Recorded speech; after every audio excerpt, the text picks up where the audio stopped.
Hello money nine. नमस्कार, आभार, अभिनंदन, स्वागत आप सभी का। हेलो मनी नाइन, मेरा सवाल है मैं हूं विपुल सिंह। और बजट के ठीक एक दिन पहले क्या रणनीति होनी चाहिए, बजट में कौन सी चीज़ों को लेकर के बड़ी घोषणाएं हो सकती हैं, बजट के पहले क्या कैश पर ही रहना सही रहेगा या फिर कहीं कुछ खरीदारी की जा सकती है, इन्हीं तमाम सवालों को सुलझाने की कोशिश आज के हमारे इस महत्वपूर्ण दिन होने वाली है। और आज अगर बात करें बाजार की, बाजार में उतार चढ़ाव का दौर देखने को मिल रहा है। शुरुआती झटके के बाद बाजार में काफ़ी शानदार रिकवरी देखने को मिली और जिस तरीके से आज का जो इंट्राडे लो था वहाँ से बाजार में एक अच्छी खासी रिकवरी आई है। 24,362 का लो लगाने के बाद 24,595 का हाई देखने को मिला, लेकिन पिछले कुछ मिनटों में एक बार फिर से ऊपरी स्तरों से थोड़ा सा बाजार हल्का हुआ है और 24,494 का स्तर देखने को मिल रहा है। अभी करीब 37 अंकों की गिरावट इस समय निफ्टी में देखने को मिल रही है। एडवांस डिक्लाइन रेशियो तो अगर हम देखें तो अब थोड़ा सा बुल्स जो है, जो मिड कैप में और स्मॉल कैप में जो रिकवरी आई है उससे थोड़ा सा बुल्स की स्थिति थोड़ी बेहतर दिखाई दे रही है। 1550 शेयर ऐसे हैं जो कि बढ़त दिखा रहे हैं, 1019 शेयरों में गिरावट देखने को मिल रही है। और बड़ा सवाल वही, कल के बजट के दिन बाजार की दिशा क्या एक तरीके से तय होगी और क्या बजट के बाद बाजार गिरेगा या फिर से बाजार को एक ऐसी ऊर्जा मिलेगी जिससे आने वाले दिनों में तेजी देखने को मिल सकती है। और आज के इस खास दिन पर हमारे साथ एक खास मेहमान भी जुड़ रहे हैं। हमारे साथ डॉक्टर रवि सिंह जी मौजूद हैं और बहुत सारे सैकड़ों की संख्या में दर्शकों के प्रश्नों की टिप्पणियां आई हैं सर, और बहुत लोग कह रहे हैं कि आज 3,000 का आंकड़ा पार होगा। रवि जी जो है आ चुके हैं, तो आज सावन का पहला दिन भी है, गुरु पूर्णिमा का दिन भी है और कल बजट का दिन भी है, तो काफ़ी महत्वपूर्ण दिन है आज का। और क्या कुछ उम्मीदें आपकी हैं सर बजट को लेकर के? आज चुन के लिए खास तैयारी हम लोगों ने की है, लेकिन ओवरऑल बजट को लेकर के और बाजार को लेकर के आपकी तैयारी कैसी दिखाई दे रही है सर? देखिए विपुल जी, पहले तो बहुत बहुत धन्यवाद। और आज हम और आज आपके स्टूडियो से मैं शो कर रहा हूँ, तो बहुत बहुत धन्यवाद। आपकी टीम को आज थोड़ी परेशानी का सामना जरूर करना पड़ रहा होगा, लेकिन मैं ये कहूँगा कि सर इस समय बजट की तैयारी अगर आप करने के लिए बैठे हुए हैं तो आप सही प्लेटफॉर्म पर हैं। अपने दोस्तों के साथ शेयर कर लीजिए, क्योंकि आज चुन के स्टॉक आपने पहले ही बता दिया है कि हम लोग जब बात करेंगे तो वहाँ पर सबसे इम्पॉर्टेंट यही होगा कि बजट पे किन सेक्टर पे कौन से स्टॉक्स को लेना है, फोकस रखना है और ऐसी बास्केट बनाने की कोशिश करेंगे जो आपको लंबे समय के लिए यहाँ पर प्रॉफिट दे पाए। बजट का तो फायदा दे ही दे। दूसरी तरफ इस समय आपने अभी निफ्टी की बात करी है, देखिए इसमें कोई डाउट नहीं है कि निफ्टी के लेवल्स यहाँ पर थोड़ा सा आपको अप एंड डाउन जरूर देखने को मिलेंगे, लेकिन मैं एक चीज़ ज़रूर कह सकता हूँ कि बजट की एक्सपेक्टेशन में मार्केट पे नेगेटिव रहने की कोशिश बिल्कुल मत करिएगा, पहला। दूसरा, डिप पे बाय की स्ट्रैटेजी का मतलब है कि अगर मान लीजिए जैसे अभी मार्केट में अभी आपने 36 पॉइंट का करेक्शन देखा है, अगर आगे आने वाले समय में थोड़ा सा करेक्शन और बढ़ता है तो आपको डिप पे बाय की ही स्ट्रैटेजी रखनी है। जिन स्टॉक्स में आप बने हुए उन स्टॉक्स में अभी कोई खतरा नहीं नजर आ रहा। बजट के दिन या बजट के 1-2 दिन में मार्केट में अभी रैली का सेंटीमेंट और बनेगा, जैसे जैसे डिकोड होगा तो वो पूरी तैयारी आज आपकी यहाँ पर करेंगे। फिलहाल आप जिन स्टॉक्स में फंसे हुए हैं, जिन स्टॉक्स में आपकी पोजीशन है, उनके सवाल जरूर पूछिए, लेकिन किसी भी स्टॉक को एग्जिट करने से पहले 100 बार जरूर सोचिए, क्योंकि इस समय मार्केट में हो सकता है कि आपको लगे कि आपका स्टॉक आपने जो खरीदा कहीं गलत स्टॉक तो नहीं खरीदा, या फिर आपको यह लग सकता है कि इस स्टॉक में प्रॉफिट कम आ रहा है, कहीं ऐसा तो नहीं है कि प्रॉफिट इसमें ना आए, मेरा लॉस आ जाए। तो अभी इस पूरे प्रोग्राम में आपको ये सोल्यूशन मिलेगा विपुल जी, और हम लोग चर्चा यहाँ पर करेंगे। फिलहाल अभी स्ट्रैटेजी के हिसाब से आप मार्केट में अगर बने हुए हैं तो बिल्कुल बने रहिए। पहला, निफ्टी की साइड पे अगर मैं जाता हूं तो निफ्टी की साइड पे थोड़ा सा बाइंग मोमेंटम डिप पे वापस से देखने को मिलेगा, तो लोग के पास जो एक सपोर्ट है उसी सपोर्ट का फायदा उठाइए, वहां पर आता है तो वापस से बाई की स्ट्रैटेजी बनानी है। चलिए, तो इस बीच सर अभी आपने ओपनिंग स्पीच अपनी समाप्त नहीं की और 1100 से ज़्यादा दर्शक हमारे साथ शुरुआती 5 मिनट में जुड़ चुके हैं। तो जो हमारे दर्शकों की टिप्पणियां आ रही हैं कि आज आप स्टूडियो आए हैं तो हो सकता है कुछ नया रिकॉर्ड जो है वो बना करके जाएं, तो मुझे तो लग रहा है कि शायद जो है आज जो है अच्छा दिन है और नए रिकॉर्ड बनते हुए दिखाई देंगे। लेकिन आज का दिन हमारा फोकस, जैसा हमने कहा कि बजट पर ही रहेगा, तो आज इकोनॉमिक सर्वे आया है, जरा ग्राफिक्स के जरिए समझने की कोशिश करते हैं क्या कुछ महत्वपूर्ण बातें वहाँ पर कही गई। उसके बाद आपके प्रश्नों को भी हम शामिल करेंगे, लेकिन चूंकि आज हमारा फोकस बजट पे है तो जरा इकोनॉमिक सर्वे के ग्राफिक्स लेकर के आइए स्क्रीन पर और एक एक चीज़ों को समझने की कोशिश करते हैं क्या कुछ कहा गया है इकोनॉमिक सर्वे में। इकोनॉमिक सर्वे में आपको बता दें एमएसएमई में बाधाओं को दूर करने की आवश्यकता है, ये कहा गया है। इसके अलावा मैन्युफैक्चरिंग में चीन की चुनौती से कुशलता से निपटना होगा। ये तमाम बातें इकोनॉमिक सर्वे में कही गई हैं। कॉर्पोरेट बॉन्ड मार्केट और गहन बनाने की आवश्यकता है। ये तमाम बातें जो हैं वो इकोनॉमिक सर्वे में कही गई हैं। युवा आबादी के स्वास्थ्य की गुणवत्ता में सुधार की आवश्यकता है, इसको लेकर के बातचीत की गई है। इसके अलावा महंगाई को लेकर के भी जो है बातें यहाँ पर कही गई हैं। निजी निवेश को बढ़ावा देने के लिए ध्यान केंद्रित किया जाए। हमने देखा प्राइवेट कैपेक्स को लेकर के बहुत सारी चिंताएं जो है वो जाहिर की गई थी, तो इस इकोनॉमिक सर्वे में इस पर खास तौर से जो है जिक्र इसका किया गया। ग्रोथ के लिए कृषि की क्षमता को पहचाना जाए। कृषि क्षेत्र को लेकर के लगातार कंसर्न बने हुए हैं और वो जो है इकोनॉमिक सर्वे में भी दर्शाया गया है। हरित परिवर्तन की फंडिंग को सुरक्षित करने की आवश्यकता है। शिक्षा और रोजगार के अंतर को घटाने की आवश्यकता है। रोजगार एक बड़ा मुद्दा रहा है और जिसको लेकर के लगातार विपक्ष भी हमलावर रहा है, तो इस इकोनॉमिक सर्वे में इस पर जो है राज्यों की क्षमता पर फोकस करने की आवश्यकता है। देश को अगर आगे बढ़ना है, देश की ग्रोथ को अगर आगे बढ़ना है, इस बात का भी जिक्र जो है इकोनॉमिक ग्रोथ के आंकड़ों में कहा गया है। खाद्य महंगाई 2 वर्षों से ग्लोबल चिंता का विषय बनी हुई है। फूड इन्फ्लेशन निश्चित रूप से भारतीयों की किचन की जो समस्याएं हैं, जिस तरीके से हम देख रहे हैं टमाटर भी 100 रुपये से ऊपर पहुंचता हुआ दिखाई दिया, बाकी सब्जियां काफ़ी महंगी हैं। देश में कम बरसात, जलाशयों के घटते जलस्तर से चुनौती जो है वो बढ़ती है और बढ़ती हुई दिखाई दे रही है। और ख़ास तौर से अभी जो मानसून रहा है वो काफ़ी अनइवन देखने को मिला है। कहीं पर बहुत ज़्यादा बरसात है, कहीं पर बरसात बहुत कम हुई है। आपको बता दें FY24 में खाद्य महंगाई दर 7.5% और FY23 में 6.5% थी। तो ये निश्चित रूप से RBI के लिए एक बड़ी चुनौती और सरकार के लिए भी बड़ी चुनौती है। FY24 में प्रतिकूल मौसम ने खाद्य उत्पादन को बाधित किया है और अब क्या इससे निपट पाएंगे, ये बड़ी चुनौती होगी। परिवहन संबंधी रुकावटों से भी टमाटर की कीमतें बढ़ी हैं, ये इकोनॉमिक सर्वे में भी इस बात का जिक्र किया है। रबी में बेमौसम बरसात, खरीफ में बुआई में देरी से प्याज महंगा हो गया है, इसको भी जगह दी गई है इकोनॉमिक सर्वे के अंदर और इसको लेकर के तमाम बातें कही गई हैं। सर, इन्फ्लेशन मेन मुद्दा बना हुआ है, रोजगार एक बड़ा मुद्दा बना हुआ है, क्या इन चुनौतियों से निपट पाएगी सरकार इस बार के बजट में? देखिए, इसमें बजट इस समय जुलाई में आ रहा है, इसलिए इकोनॉमिक सर्वे जो है वो उस तरीके से आपको देखने को मिल रहा है। एक दो चीज़ें मैं यहाँ पर हाईलाइट करूँगा। एज ए इन्वेस्टर आपको इस बात का ध्यान रखना चाहिए। देखिए, जून, जुलाई और अगस्त का जो महीना होता है, इसमें जनरली आपको फूड इन्फ्लेशन और थोक महंगाई दर में बढ़ोतरी आपको देखने को मिलती है और उसके पीछे की 2 खास वजह है। एक तो जिस तरीके से ग्राफिकल चेंजेस होते हैं, यानी कि बारिश की वजह से बहुत सा जो है वो नुकसान देखने को मिलता है, ट्रांसपोर्टेशन में कमी देखने को मिलती है। तो ये सारे फैक्टर जो हैं वो काफ़ी हद तक वर्क करते हैं और इसी वजह से आपने बिल्कुल सही कहा, इस समय सब्जियों के दाम सोने के बराबर पहुंच रहे हैं। टमाटर 100 से 120 रुपए किलो, प्याज 50 से 60 रुपए किलो, आलू जो 10-20 रुपए किलो मिलता था वो 50 रुपए किलो पहुंच गया। भिंडी की बात करें तो 200 रुपए किलो है, बीन्स की बात करें तो 200 रुपए किलो है। तो ये एक स्ट्रक्चर ये दिखाता है कि जो ये समय आता है जब बरसात का समय होता है, तो जनरली यहाँ पर जो है वो थोड़ा सा इन्फ्लेशन बढ़ता हुआ सा नजर आता है। लेकिन मुझे ऐसा लगता है कि जिस हिसाब से भारत की पैदावार बढ़ी है, सरकार का कृषि पे फोकस रहा है और आपने तो आज जिस हिसाब से केमिकल स्टॉक्स में आग लगी है उसको अगर यहाँ पर फोकस करें तो मुझे लगता है कि ये सिर्फ टेम्परेरी एक सिचुएशन है, लेकिन आगे कंट्रोल होती हुई नजर आएगी। और स्टॉक की तो बात कर ही लेते हैं, अब आपने बात ही वो खोल दी है तो इस समय पहला स्टॉक जो फोकस आ रहा है वो है NFL। इस समय अच्छे अग्रेसिव तरीके से दिखाई दे रहा है, जाएगा 102 रुपए तक। दूसरे स्टॉक की बात कर लें तो वो है फैक्ट, जो कि अपने पूरे फैक्ट को पीछे छोड़कर अगले फैक्ट की तरफ बढ़ रहा है, यानी कि यहां से भी अभी 8 से 10% की रैली दिख सकती। स्टॉक है, बने रहिए, नहीं है तो फिर NFL की तरफ फोकस करिए। 155 से 160 के बीच में, 162 के बीच में मिलता है तो ज्यादा बेटर होगा। लेकिन जिस तरीके से इकोनॉमिक सर्वे आता रहेगा हम स्टॉक की चर्चा करते रहेंगे और विपुल जी तो वैसे भी इस चीज के लिए जाने जाते हैं और लास्ट में आपको एक शायरी भी जरूर सुना के जाएंगे, मैं याद पहले दिला दे रहा हूं। बिल्कुल बिल्कुल बिल्कुल। तो NFL का जिक्र भी आया है, खरीदारी करने की सलाह है, 160 का लेवल 10% ऊपर है और इस पर क्या कुछ खबरें हैं वो भी हम जरा बजेंग स्टॉक्स में डिस्कस करेंगे। लेकिन आज दिन जो है वो फर्टिलाइजर और केमिकल शेयरों का ही देखने को मिल रहा है और यहाँ पर क्या कुछ और संभावनाएं हो सकती हैं इसको भी हम डिटेल में बातचीत करेंगे। बड़ी संख्या में लोगों के सवाल हैं। सबीहा सैयद जी का पहला सवाल ले लेते हैं। कह रहे हैं सर प्लीज़ आज सबीहा का भी क्वेश्चन ले लीजिए। बिल्कुल कह रहे हैं विपुल सर और रवि सर जी, वोल्टास और वेदांता का, वोल्टास पे जिक्र कर लेते हैं क्योंकि गर्मी जिस तरीके से अभी भी नॉर्थ के अंदर बनी हुई है, कह रहे हैं कि अभी क्या करें, होल्ड करें या सेल करें, स्टॉप लॉस टारगेट क्या होना चाहिए। अभी आपने ये तो बताया नहीं कि आपने किस भाव पर लिया हुआ है, लेकिन फिर भी चलिए एक जिक्र जो है इसका हम कर लेते हैं। कंज्यूमर ड्यूरेबल शेयरों में आज हम देख रहे हैं कि 4.5% की बढ़त है।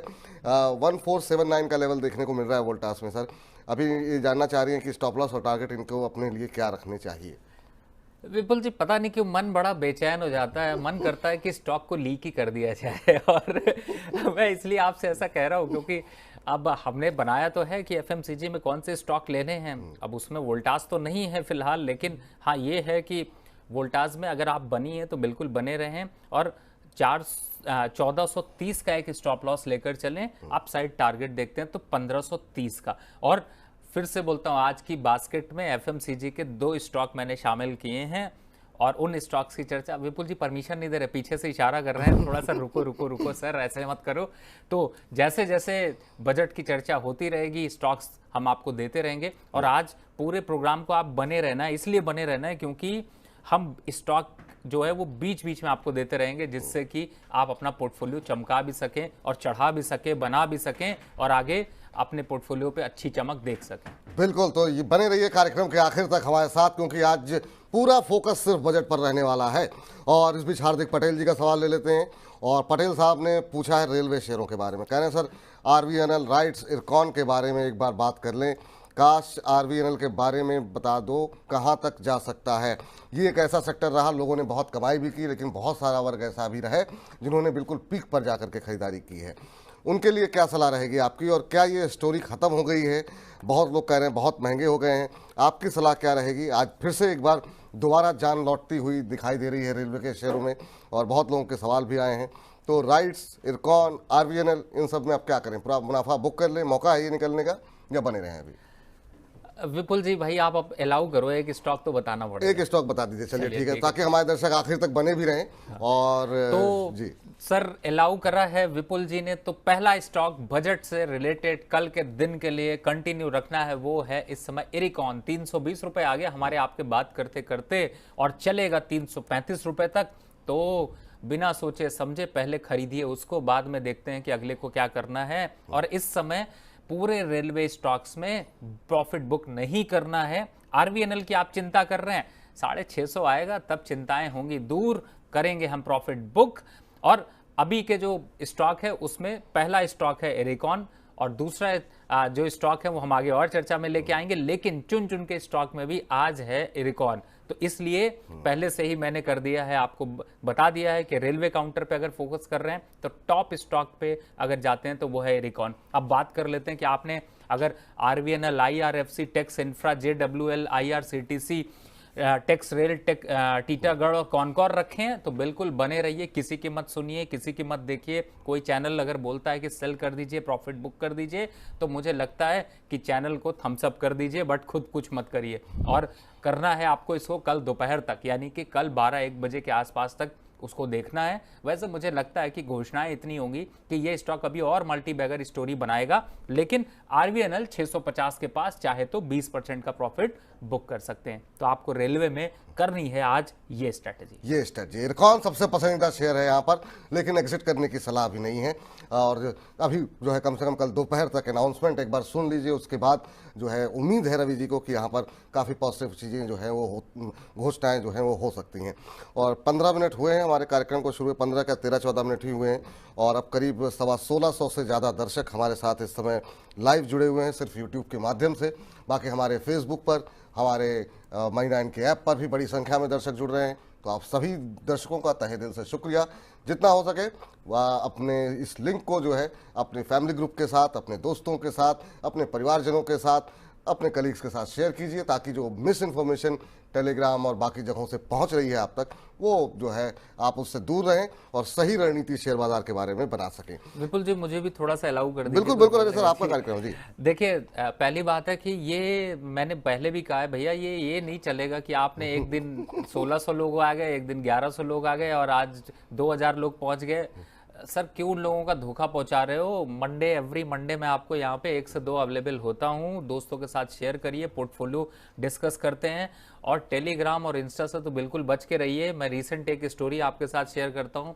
किसी ने मेरी इंस्टाग्राम पर एक आईडी बनाई और क्लाइंटों से बोला कि आपकी उनकी सर्विस मिल रही है बढ़िया, आप हमको पैसा जमा करिए, हम आपको ये स्टॉक बाय कराएंगे। भैया मैं ऐसे कोई नहीं, ये आज चुन चुन के स्टॉक में बैठे हैं, सारे स्टॉक्स फ्री हैं, कोई ऐसे चार्जेस नहीं है, दबा के लीजिए, दबा के कमाइए और घर वालों के साथ एंजॉय करिए, बजट होता रहेगा, इवेंट होते रहेंगे। तो फिलहाल किसी और टेलीग्राम चैनल या किसी और सोशल मीडिया को करिए बाय बाय, आइए मनी लाइन पे, लिंक शेयर करिए जल्दी से जल्दी, जिससे अपना फायदा न मत देखिए। जब अगर मैं फ्री सोच रहा हूं तो आप भी अपने उन दोस्तों के बारे में सोचिए जो आपके साथ बेचारे फंसे हुए हैं, स्टॉक मार्केट पे गलत धारणाओं पे जी रहे हैं, उनको भी बचाने की कोशिश करिए। आज हाथ जोड़ के आपसे यही रिक्वेस्ट है, तो प्लीज आप लोग जल्दी से जल्दी स्टेटस एक बार लगाइए, आज शो करिए आपका, क्योंकि आज मैं खुद स्टूडियो पे बैठा हूं, आज मैं सारी रिपोर्ट लेकर जाऊंगा। तो जल्दी से इसका लिंक स्टेटस पे लगा दीजिए जिससे लोग आपको फॉलो कर सकें। चलिए, तो ये राय जो है, ये सलाह और ये रिक्वेस्ट जो है वो रवि जी की तरफ से की गई है। अब आप कार्यक्रम को आगे बढ़ाना आपके ऊपर है। अनवर शेख साहब का अगला सवाल लेते हैं, और वही सेक्टर जो रोज चल रहे हैं, जिन पर रोज सवाल आते हैं, आज भी उन्हीं की जो है हम बहुतायत संख्या देख रहे हैं। अनवर शेख साहब कह रहे हैं मझगांव डॉक इन्होंने ले रखे हैं 5352 रुपये के रेट पर, और शिपिंग कॉरपोरेशन 352 के भाव पर लिए हुए हैं। लॉन्ग टर्म का व्यू जानना चाह रहे हैं, आगे क्या करूं, इनमें एवरेज करूं, होल्ड करूं या निकल जाऊं। बड़ी संख्या है सर ऐसे लोगों की जिन्होंने रेलवे और डिफेंस, पीएसयू, यहाँ पर लोगों ने पैसे लगाए हैं और लोग फंसते हुए दिखाई भी दे रहे हैं। तो लोग बजट के पहले थोड़ा घबराए भी हुए हैं। रक्षा क्षेत्र की स्टोरी कैसे दिखाई दे रही है आपको, खासतौर से मझगांव डॉक और शिपिंग कॉरपोरेशन, जो कि युद्धपोत के क्षेत्र से कंपनियां आती हैं, क्या अभी बने रहना चाहिए? विपुल जी एक स्टॉक फिर लीक कर दूं? कर दीजिए सर आप। चलिए तो सर पहला स्टॉक जो आपने चर्चा करी शिपिंग कॉरपोरेशन की, जो मेरी दिग्गज लिस्ट में शामिल है बजट के लिए, वो है शिपिंग कॉरपोरेशन। और एक और स्टॉक है जिसे मैं चुन चुन में बोलूंगा, तो वो लास्ट में आएगा। और इस समय डिफेंस काउंटर पे सबसे पहले कोचिन शिपयार्ड की बात कर लें, 2850 आने से कोई रोक नहीं पाएगा। और अगर आप सोचते हैं कि डिप पे आप निकल गए, आपने लॉस बुक कर दिया, तो आपसे ज्यादा जो है वो धोखा भी इस स्टॉक मार्केट से कोई नहीं खाएगा। बने रहिए, डटे रहिए।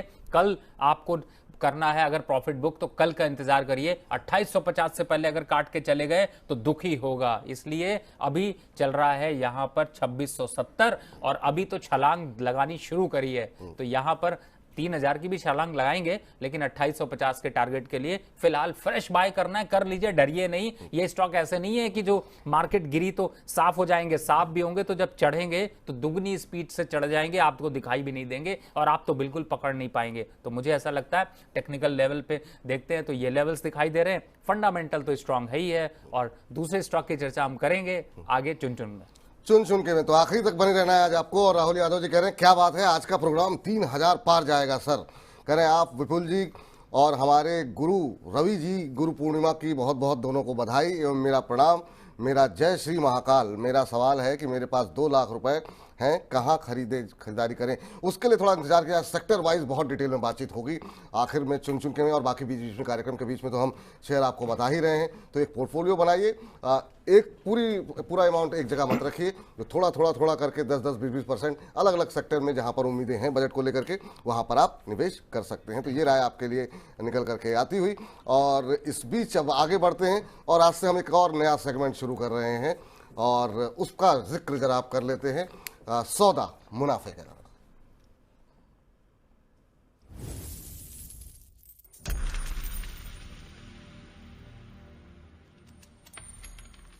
तो एचडीएफसी स्काई की तरफ से हमारी खास पेशकश आज से शुरू हो रही है सौदा मुनाफे का, जिसमें एचडीएफसी स्काई की तरफ से कोई एक फंडामेंटल कॉल या टेक्निकल कॉल दी जाएगी। हमारे साथ हमारे इस कार्यक्रम में हम सफर रहेंगे विवेक मित्तल। विवेक बताइए क्या कुछ खास रहने वाला है इस सेगमेंट में? शुक्रिया विपुल जी। अगर देखें तो इस कार्यक्रम में जो खास रहने वाला है, इस सेगमेंट में खास रहने वाला है, वो यही है कि अभी तक जो निवेशक हैं जिनको मिड टर्म और शॉर्ट टर्म के लिए जो कॉल्स चाहिए होती हैं और टेक्नो फंडा कॉल्स चाहिए होती हैं, वो ज़्यादातर इस सेगमेंट में आपको कॉल मिलती हुई दिखाई देंगी। तो शुरुआत करते हैं पहली कॉल से। आज की पहली कॉल वही मैं कह रहा था कि एचडीएफसी स्काई की तरफ से आज की पहली कॉल कौन सी और क्यों चुना गया? देखिए, हैदराबाद इंडस्ट्री ये एस्बेस्टस शीट बनाने की अग्रणी कंपनी है, और इस पे टेक्नो फंडा कॉल इन्होंने इनिशिएट की है 16 जुलाई को। और आज भी जो रेट चल रहा है करीब 2949 रुपये के आसपास चल रहा है। अगर हम देखें तो इनका जो रिकमेंडेड प्राइस था वो 2780 रुपये था, और इन्होंने जो टारगेट्स दिए हैं वो काफ़ी अच्छे हैं। 3542 से लेकर 3600 रुपए के बीच में इन्होंने टारगेट्स दिए हैं। तो यहां से एक अच्छा खासा अपसाइड आपको इस काउंटर पर बनता हुआ दिखाई देगा।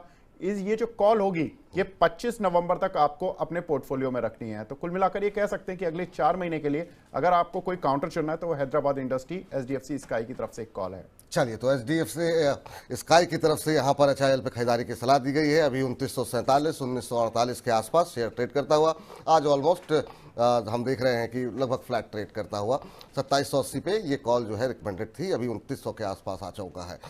बताइए विवेक, आज की दूसरी कंपनी कौन सी होगी? दूसरी कंपनी है शिप सेक्टर की लीडिंग कंपनी अवंती फीड्स, जहां पर कि जो आज इस काउंटर पर अगर भाव देखें तो करीब 2.5% ऊपर है, 622 रुपए के आसपास ये काउंटर चल रहा है। और जो इन्होंने कॉल इनिशिएट की थी वो 18 जुलाई को की थी और जो रिकमेंडेड प्राइस था 588 से लेकर 613 रुपए के आसपास की रेंज पे था। तो अगर हम कह सकते हैं कि ये एक रेंज थी जहां पर कि आपको बाय करना है इस काउंटर को। लेकिन जो टारगेट्स हैं शॉर्ट टर्म ट्रेडर्स या शॉर्ट टर्म पोजिशनल इन्वेस्टर्स के लिए 660 रुपए के दिए गए हैं। और वहीं अगर कुछ थोड़ा सा भी लॉन्ग टर्म इन्वेस्टर इसके साथ जुड़े रहना चाहते हैं तो 730 रुपए के टारगेट्स इसमें दिए गए हैं। जो लॉन्ग टर्म इन्वेस्टर्स हैं उनके लिए भी जो ये कॉल है, ये लास्ट जो डे रहेगा कॉल का वो रहेगा 26 नवंबर 2024, यानी कि अगले 4 महीने के लिए ये भी कॉल रहेगी। तो ये लॉन्ग टर्म या मिड टर्म इन्वेस्टर्स के लिए ये एक बेहतरीन कॉल टेक्नोफंडा है। चलिए, तो टेक्नोफंडा कॉल यहाँ पर अवंती फीड्स है। 660 से 730 तक के लक्ष्य यहाँ पर निकल करके आ रहे हैं। 622 के आसपास खरीदिए, 754 रुपए का एक स्टॉप लॉस लगाने की सलाह दी गई है अवंती फीड्स पे। इसके अलावा जो दूसरी कॉल लेके आइए HDFC स्काई की जो दूसरी कॉल है वो है HIL 3542 से 3600 के लक्ष्य यहाँ पर देखने को मिल सकते हैं। 2700 का स्टॉप लॉस लगाने की सलाह दी गई है। 2948 रुपए के आसपास का भी मौजूदा भाव यहाँ पर देखने को मिल रहा है। बहुत बहुत शुक्रिया विवेक, आज की इस चर्चा में शुरू करने के लिए, वह बातचीत करने के लिए और इन दोनों कॉल्स के बारे में बताने के लिए। आगे भी हम आपसे हर रोज जुड़ते रहेंगे और HDFC स्काई की तरफ से जो भी रिकमेंडेशंस होगी उसके पीछे के कारण, क्या समयावधि है, इसके बारे में डिटेल में बातचीत करते रहेंगे। तो फिलहाल हमारे इस खास पेशकश में इतना ही।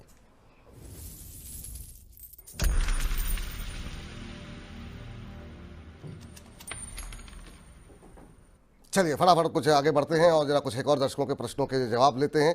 और इस बीच हमें अगला प्रश्न पूछा गया है हमारी तरफ से सबीहा सैयद जी का, आपका प्रश्नों का जवाब हो गया है, तो उम्मीद करते हैं कि अब आप भेजिए मत। इसके अलावा NHPC को लेकर के जितेंद्र बेड़ा जी कह रहे हैं कि सर 800 शेयर हैं NHPC के, 116 रुपए के रेट पर लिया है, 1 साल होल्ड कर सकता हूं, प्लीज़ बताएं एवरेज कहां पर करूं। NHPC सर आज तो रिकवरी है, लेकिन हाँ मतलब बहुत थका के आगे बढ़ रहा है। जब लगता है कि अभी 120 क्रॉस करेगा फिर रुक जाता है, फिर वापस आ जाता है, फिर बाजार टूट जाता है।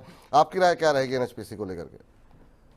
फिर से सर एक स्टॉक लीक हो गया हमारा। तो फिर मैं यहाँ पर चुन के पावर सेगमेंट से एक स्टॉक है, वो है NHPC, जिसे मैंने शामिल किया था। लेकिन अगर आप Money 9 का प्रोग्राम फॉलो करते हैं और 1 से 2 का शो फॉलो करते हैं तो आप कभी 116 और 17 पे तो NHPC नहीं खरीदते, क्योंकि 118 रुपए पे मैंने यहाँ पर 40% प्रॉफिट बुक करने की राय दी थी। दोबारा एंट्री का जो लेवल है वो सबसे इंपॉर्टेंट है, वो है 104 रुपए से 106 रुपए के बीच में। अब चूंकि कल बजट है तो फिर अभी करंट लेवल पर यहां पर कर सकते हैं खरीदारी। और देखिए बिल्कुल आपने विपुल जी सही कहा, थकाता जरूर है, चलता है तो एक बार में ही। जैसे अगर आप देखें तो याद होगा 90-95 रुपए से हम लोग बाय देते गए, 117 तक आया, 20% की मलाई हम लोगों ने निकलवा दी, आपके अकाउंट में कुछ बहुत प्रॉफिट लॉक हुआ और तब भी आप प्रॉफिट में हैं। तो मुझे ऐसा लगता है कि समय जरूर लगता है, लेकिन हम ऐसे स्टॉक्स को यहाँ पर कोशिश करते हैं जो आपके पॉकेट में फिट बैठते हो। देखिए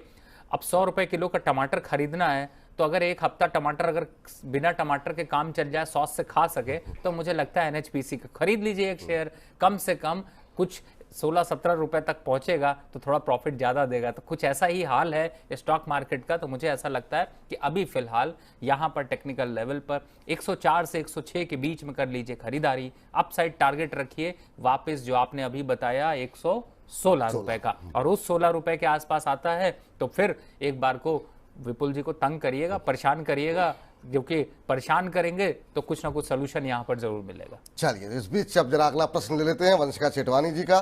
करिए राधे राधे सर जी। अब आज भी रवि सर के व्यूवर्स का रिकॉर्ड टूटने वाला है, तो चलिए आपसे ज़्यादा रवि सर देख रहे हैं, बाकी जो हमारे दर्शक हैं कितने उत्साहित हैं और कह रहे हैं कि उन्होंने सवाल थोड़े से ज़्यादा पूछे हैं। PFC के 10 शेयर इन्होंने के पास हैं और कह रही हैं 553 रुपये के भाव पर हैं। इरिडा की फ्रेश बाइंग के बारे में जानना चाह रही हैं क्या करना चाहिए, और JWL पे ये एवरेज करना चाह रही हैं। 3 सवाल इनके हैं और ये तीनों सवाल इसलिए ले लिए क्योंकि इस तरह के शेयरों पे काफ़ी ज़्यादा सवाल रहते हैं। अभी रेलवे का आपने जिक्र किया, JWL का भी जिक्र आपने किया था, क्या करना चाहिए अब, क्योंकि अच्छी रैली रही, ऊपर से प्रॉफिट बुकिंग भी देखने को मिली। इसके अलावा इरिडा को लेकर के भी बहुत डेली सवाल आते हैं, इरिडा में अब क्या करना चाहिए। 2 दिन की गिरावट के बाद अब थोड़ी सी रिकवरी आ रही है, तो क्या अभी होल्ड करके चलना चाहिए, क्या सलाह रहेगी? विपुल जी, पहले तो बात कर लेते हैं JWL की, क्योंकि इससे पहले आपने चर्चा करी ही थी कि हमारा स्टॉक इरकॉन मैंने आपको दिया ही था।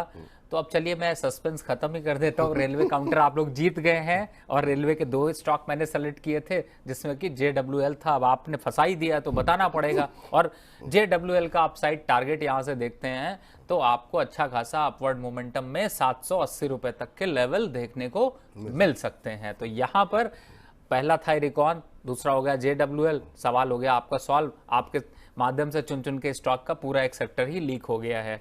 तो पेपर लीक नहीं, यहाँ पे सेक्टर लीक होते हैं। दूसरा बात कर लेते हैं इरिडा की। देखिए, एक 250, 260, 272 के जो लेवल है, इन पे इरिडा में खरीदने में रिस्क नहीं है, कम है रिस्क। और अपसाइड मोमेंटम में जाते हैं तो 330 के लक्ष्य हैं। तो फिर अगर बने हैं तो बने रहिए, जल्दबाजी करने की जरूरत नहीं है। और तीसरा स्टॉक जो आपने लिया था, आपने तो तीनों स्टॉक ही आपके अच्छे हैं। PFC अभी रखिए, 580 के आसपास आएगा तो हम चर्चा करेंगे। और यहाँ पर अभी फिलहाल स्ट्रॉन्ग स्ट्रेंथ है, तो बने रहिए। ये 272 पे क्या फ्रेश बाइंग भी की जा सकती है इरिडा पे, जब अगर आप 330 के लक्ष्य बोल रहे हैं तो? बिल्कुल, देखिए रिस्क रिवॉर्ड रेशियो के हिसाब से बिल्कुल करनी चाहिए, क्योंकि 272-73 का लेवल आपको कल बजट के सेशन में हो सकता है 282 तक दिखा जाए। चलिए ठीक। इस बीच शेखर नायक जी कह रहे हैं, गुरुर ब्रह्मा गुरुर विष्णु गुरुदेवो महेश्वर, गुरु साक्षात परम ब्रह्म है, तस्मै श्री गुरुवे नमः। आप दोनों मेरे गुरु हैं, आपको कोटि कोटि नमन। नहीं सर, हम लोग तो आपसे ही सीख रहे हैं और आप जैसे दर्शक रहें हमारे साथ, बहुत बहुत अच्छा लगता है। कह रहे हैं गुरु पूर्णिमा की बधाई। IOB इन्होंने लिए हुए हैं, 67 पे 400 शेयर इन्होंने लिए हुए हैं इंडियन ओवरसीज बैंक के। बैंकों को लेकर के अब क्या व्यू निकल करके आ रहा है? बहुत सारी चिंताएं लोग जाहिर कर रहे हैं कि अब पहली तिमाही में जो है वो डिपॉजिट को लेकर के थोड़ा सा दबाव रह सकता है, या फिर बैंकों को लेकर के अभी अगले 1-2 क्वार्टर थोड़े से परेशानी भरे रह सकते हैं। आपकी उम्मीदें क्या है बैंकों को लेकर के, और इनके प्रश्न का भी उत्तर जानना चाहेंगे। देखिए विपुल जी, अब मैं तो ये शेयर तो नहीं लीक करने वाला हूँ, ठीक। लेकिन फिलहाल हाँ ये जरूर है कि चूंकि IOB की चर्चा इसलिए कर रहा हूँ क्योंकि IOB की स्टॉक को मैंने रिकमेंडेशन आपको 62 के आसपास भी दिया था, 75 का टारगेट दिया था, और आपने देखा कि इसकी चाल चली, 71, 65 तक पहुंची और वहां से वापस एक करेक्शन देखने को मिला, फिर से 65 के पास ट्रेड हो रहा है।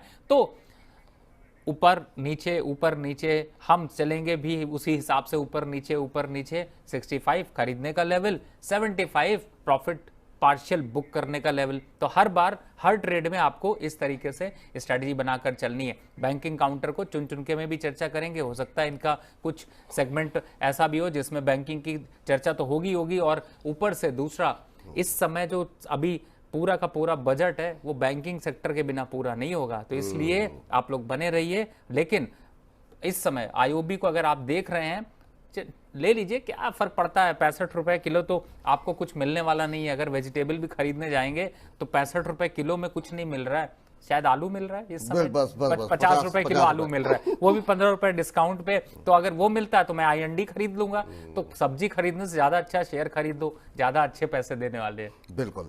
और इस बीच हमारे साथ 2150 से ज्यादा दर्शक जो है वो सिर्फ YouTube के माध्यम से लाइव देख रहे हैं, तो बहुत बहुत तहे दिल से आप सभी को शुक्रिया। फेसबुक और ऐप पर भी बड़ी संख्या में दर्शक जुड़ रहे हैं, तो ऐसे ही आप लोग उत्साह हम लोगों का बढ़ाते रहिए और हम लोग आपके लिए कोशिश करेंगे कि जितनी बेहतर एडवाइस हो सकती है वो रवि जी के माध्यम से आप लोगों को तक पहुंचाई जाए। गौतम जी हमारे साथ जुड़ चुके हैं फोन लाइन पर, और गौतम जी को नमस्कार। गौतम जी नमस्कार, कहाँ गए सर? मुझे लगता है गौतम जी तक आवाज़ नहीं पहुंच रही, नेटवर्क का कुछ समस्या है। लेकिन गौतम जी का सवाल जो है स्क्रीन पर लेकर के आ जाइए ताकि उनका प्रश्न जो है वो हम डिस्कस कर लें। एमएमटीसी में एंट्री लेवल बनता है क्या? अभी एंट्री करना चाह रहे हैं एमएमटीसी के अंदर, अभी तक एंट्री की नहीं हुई है, लेकिन अब खरीदारी एमएमटीसी में करना चाह रहे हैं। क्या अभी खरीदारी करनी चाहिए? अभी का जो मौजूदा भाव है 2.25% ऊपर 88 रुपये का शेयर चल रहा है। सर क्या सलाह रहेगी? नज़रिया हमें नहीं पता है, लेकिन एमएमटीसी में खरीदारी करना चाह रहे हैं।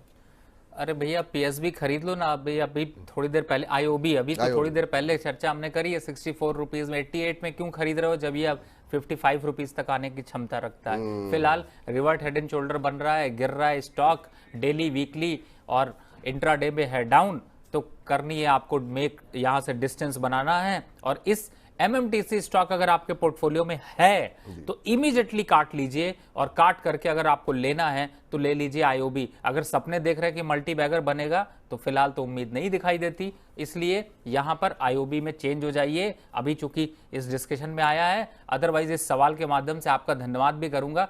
सही टाइम में निकल जाइए, क्योंकि जल्द ही ये 78 रुपए तक पहुंचने वाला है। बाकी चॉइस आपकी है। चलिए, तो ये राय निकल करके आती है, निकल जाइए सर। बहुत विकल्प हैं, तो आईओबी का विकल्प आपको सुझाई दिया गया है, तो आप वहां निवेश करें, वो आपका निवेश सुरक्षित रहेगा। और अच्छी बात ये कि आपने निवेश करने से पहले पूछा है। चलिए, आदर्श पांडे जी ने मनी 9 को 450 रुपये भेजे हैं, तो शुक्रिया आदर्श जी। और कह रहे हैं कि नमस्कार सर, कह रहे हैं पीएसयू में तो अच्छा प्रॉफिट हो रहा है सर, क्या इस वक्त थोड़े कैश पे बैठें या फिर फुल्ली इन्वेस्टेड रहें? दूसरा इनका जो प्रश्न है वो है कैपली पॉइंट शेयर इन्होंने लिए हुए हैं, एक मिनट मुझे चेक करने दीजिए। और ये इन्होंने खरीदे हुए हैं, अभी जो है ये शेयर चल रहा है 1492 के, कैपलिन पॉइंट लेबोरेटरीज के नाम से ये शेयर है, और 1535 पे इन्होंने लिए हुए हैं और 1492, तो यहाँ पर इनको 40, 42, 45 रुपये का नुकसान हो रहा है। आपकी सलाह क्या रहेगी? क्या चूंकि जहाँ पर इनको अच्छे मुनाफे हो रहे हैं पीएसयूज में, मुनाफा बुक करना चाहिए? और दूसरा एक इन्होंने कैपलिन पॉइंट लिया हुआ है, अगर आप ट्रैक करते हो तो आपकी टिप्पणी। देखिए, पहली बात तो विपुल जी, पीएसयूज की स्टोरी ओवर होने वाली नहीं है। और मैंने आपके जो पोर्टफोलियो बनवाए हैं जरा एक बार वापस देखिएगा। पीएसयू जरूर हैं ज़्यादातर स्टॉक्स, लेकिन हर एक अलग अलग सेक्टर से हैं, चाहे वो बैंकिंग काउंटर से हो या फिर आपका पावर काउंटर से हो, एनर्जी काउंटर से हो, ऑल मार्केटिंग कंपनीज से हो। मुझे ऐसा लगता है अगर आप पीएसयूज में इन सेक्टर्स के स्टॉक्स होल्ड कर रहे हैं तो बिल्कुल बने रहिए। और अभी फिलहाल प्रॉफिट बुक करने का वक्त तो नहीं आया है। और अगर वक्त की बात करें तो 30-20% तो मैं इसलिए आपको बुक करा देता हूं कि थोड़ा बहुत निकालते रहिए, घर वालों को थोड़ी मिठाई खिलाते रहिए, एंजॉय भी करते रहिए। आज जिस तरीके से सावन का पहला सोमवार है तो मंदिर अगर जाने वाले हैं तो मंदिर भी दर्शन कराइए, थोड़ी उसी बहाने ही मिठाई लाइए, घर वालों के साथ खाइए, मुंह मीठा करिए, कल के हलवे का इंतजार करते हैं। तो इस तरीके से एंजॉय करते हुए काम करिए। फिलहाल अभी आपको पीएसयूज में बने रहना है। दूसरा, आपका जो इस स्टॉक की बात कर ले, 1493 चल रहा है। अगर आपका लक्ष्य है कि नहीं, आपको इस पे नहीं रुकना है, तो मैं कहूंगा बिल्कुल एग्जिट कर लीजिए और इसके बदले में जो हम आज स्टॉक्स कर रहे हैं उनको ले लीजिए। लेकिन अगर आपको लगता है कि मैं आपकी नहीं सुनूंगा, बना रहूंगा, अब कहां बना रहूं, कितना बना रहूं वो बताऊं, तो मुझे ऐसा लगता है कि फिलहाल 1400 के नीचे अभी चल रहा है 1493। मैं जान रहा हूं कि मैं क्या दे रहा हूं।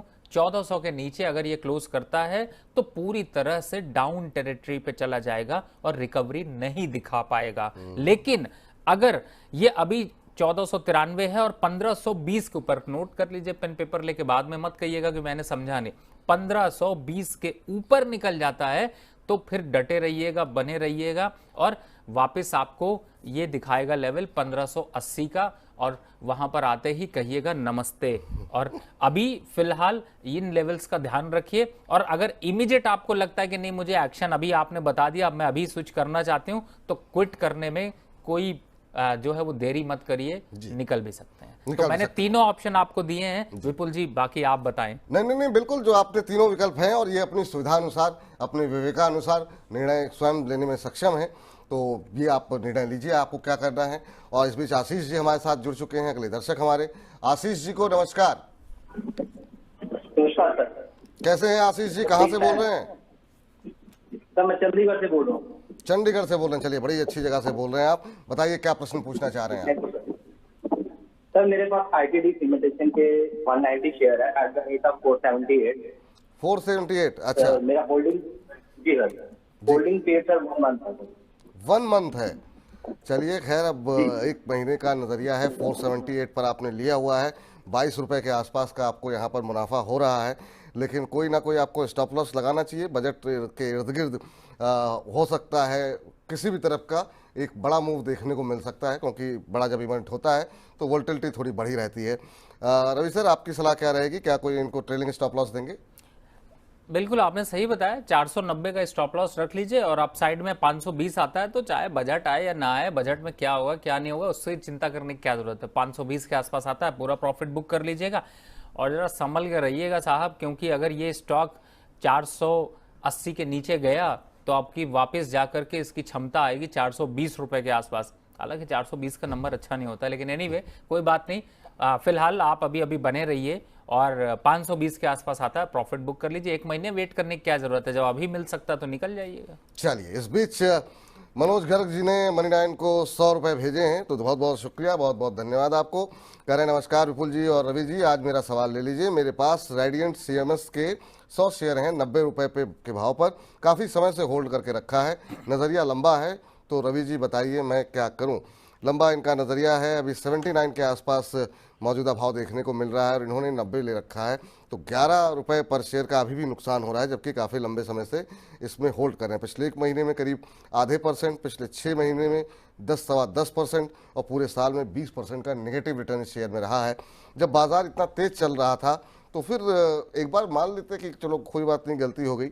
रवि सर, आपकी सलाह क्या रहेगी? और काफ़ी लंबे समय से होल्ड कर रहे हैं शेयर में, लेकिन अंडर परफॉर्मेंस काफ़ी रही है। अच्छा विपुल जी, अगर आपके पोर्टफोलियो में स्टॉक होता और मैं इतने स्टॉक की चर्चा कर रहा था, आप कौन सा स्विच करके जाते आज? चलिए आप बताइए। मैं जस्ट पूछ रहा हूँ, आप कौन सा स्विच करके जाते, कौन सा लेते? बहुत स्टॉक की अभी हमने चर्चा करी है। नहीं तो फिर मैं कोशिश करता, रेलवे पे थोड़ा सा मुझे ज़्यादा भरोसा है और मुझे लग रहा है कि यहाँ पर अभी और ज़्यादा जो है निवेश होना चाहिए। बुलेट ट्रेन का जिक्र अभी से होने लगा है, तो मुझे लगता है कि जो आपने ये 2 शेयर रेलवे के बताए हैं उस पर मेरा भरोसा ज़्यादा दिखाई दे रहा है। आप बताइए। आप जी बिल्कुल, विपुल जी को भला पीछे मैं छोड़ सकता हूँ। विपुल जी की खास बात यही है कि भाई साहब ये जिस चीज को पकड़ लेते हैं उसको छोड़ते नहीं। मतलब लोग कहते हैं ना, वो आपने डायलॉग सुना होगा, जो कमिटमेंट कर दी तो फिर उसके बाद मैं अपनी आपकी नहीं सुनता, विपुल जी की नहीं सुनूंगा तो मैं जाऊंगा कहाँ। इसलिए बहुत सही, बिल्कुल सही कहा विपुल जी ने। और आपके पास मैं नाम नवीनीकरण कर देता हूँ, क्योंकि विपुल जी ने शायद नाम इसलिए नहीं लिया होगा क्योंकि सभी को रेगुलेशंस बहुत होते हैं, बट लेकिन आप इरिकॉन या JWL शिफ्ट हो जाइए। दुख दे रहा है, काहे का दुख लेना सर, किस बात का पेन? 20% का नुकसान आप पूरे साल में स्टॉक ने दिखा रखा है, अभी भी चल नहीं रहा है, दुनिया चल रही है, ये वहीं खड़ा हुआ है, और जो खड़ा है वो पड़ा है तो चलेगा नहीं। तो यहां से ऑप्शन, बल्कि अगर छोटे स्टॉक में ही जाना है तो दूसरा ऑप्शन भी अभी मैंने दिया था जस्ट अभी, बैंक का IOB।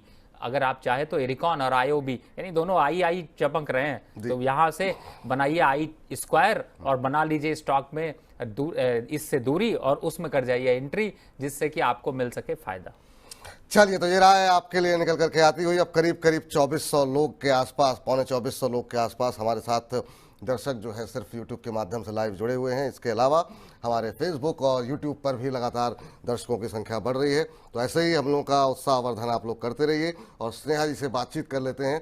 अब जरा नैनीताल चलते हैं, क्योंकि यहाँ पर दिल्ली के अंदर NCR में गर्मी बहुत ज़्यादा पड़ रही है। स्नेहा जी को नमस्कार।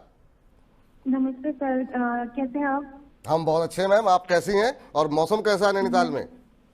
बढ़िया है सर, बहुत बढ़िया है। मैं यहाँ तो बहुत गर्मी पड़ रही है। आपका चैनल देख रही हूँ, स्पेशली रवि सर की एडवाइस, उनकी वजह से मैंने इन्वेस्टिंग स्टार्ट करी है अपनी जॉब के साथ, तो थैंक यू पहले तो सबसे पहले उन्हें। सबसे पहले तो आपको बहुत बहुत धन्यवाद कि आपने मनी 9 पे भरोसा जताया और आपको अच्छा मुनाफा हुआ है। इस बात की भी बहुत बहुत शुभकामनाएं और बहुत बहुत शुक्रिया आपका। बताइए मैम, आज का क्या प्रश्न है और कैसे लग रहे हैं वैसे मनी 9 के कार्यक्रम आपको?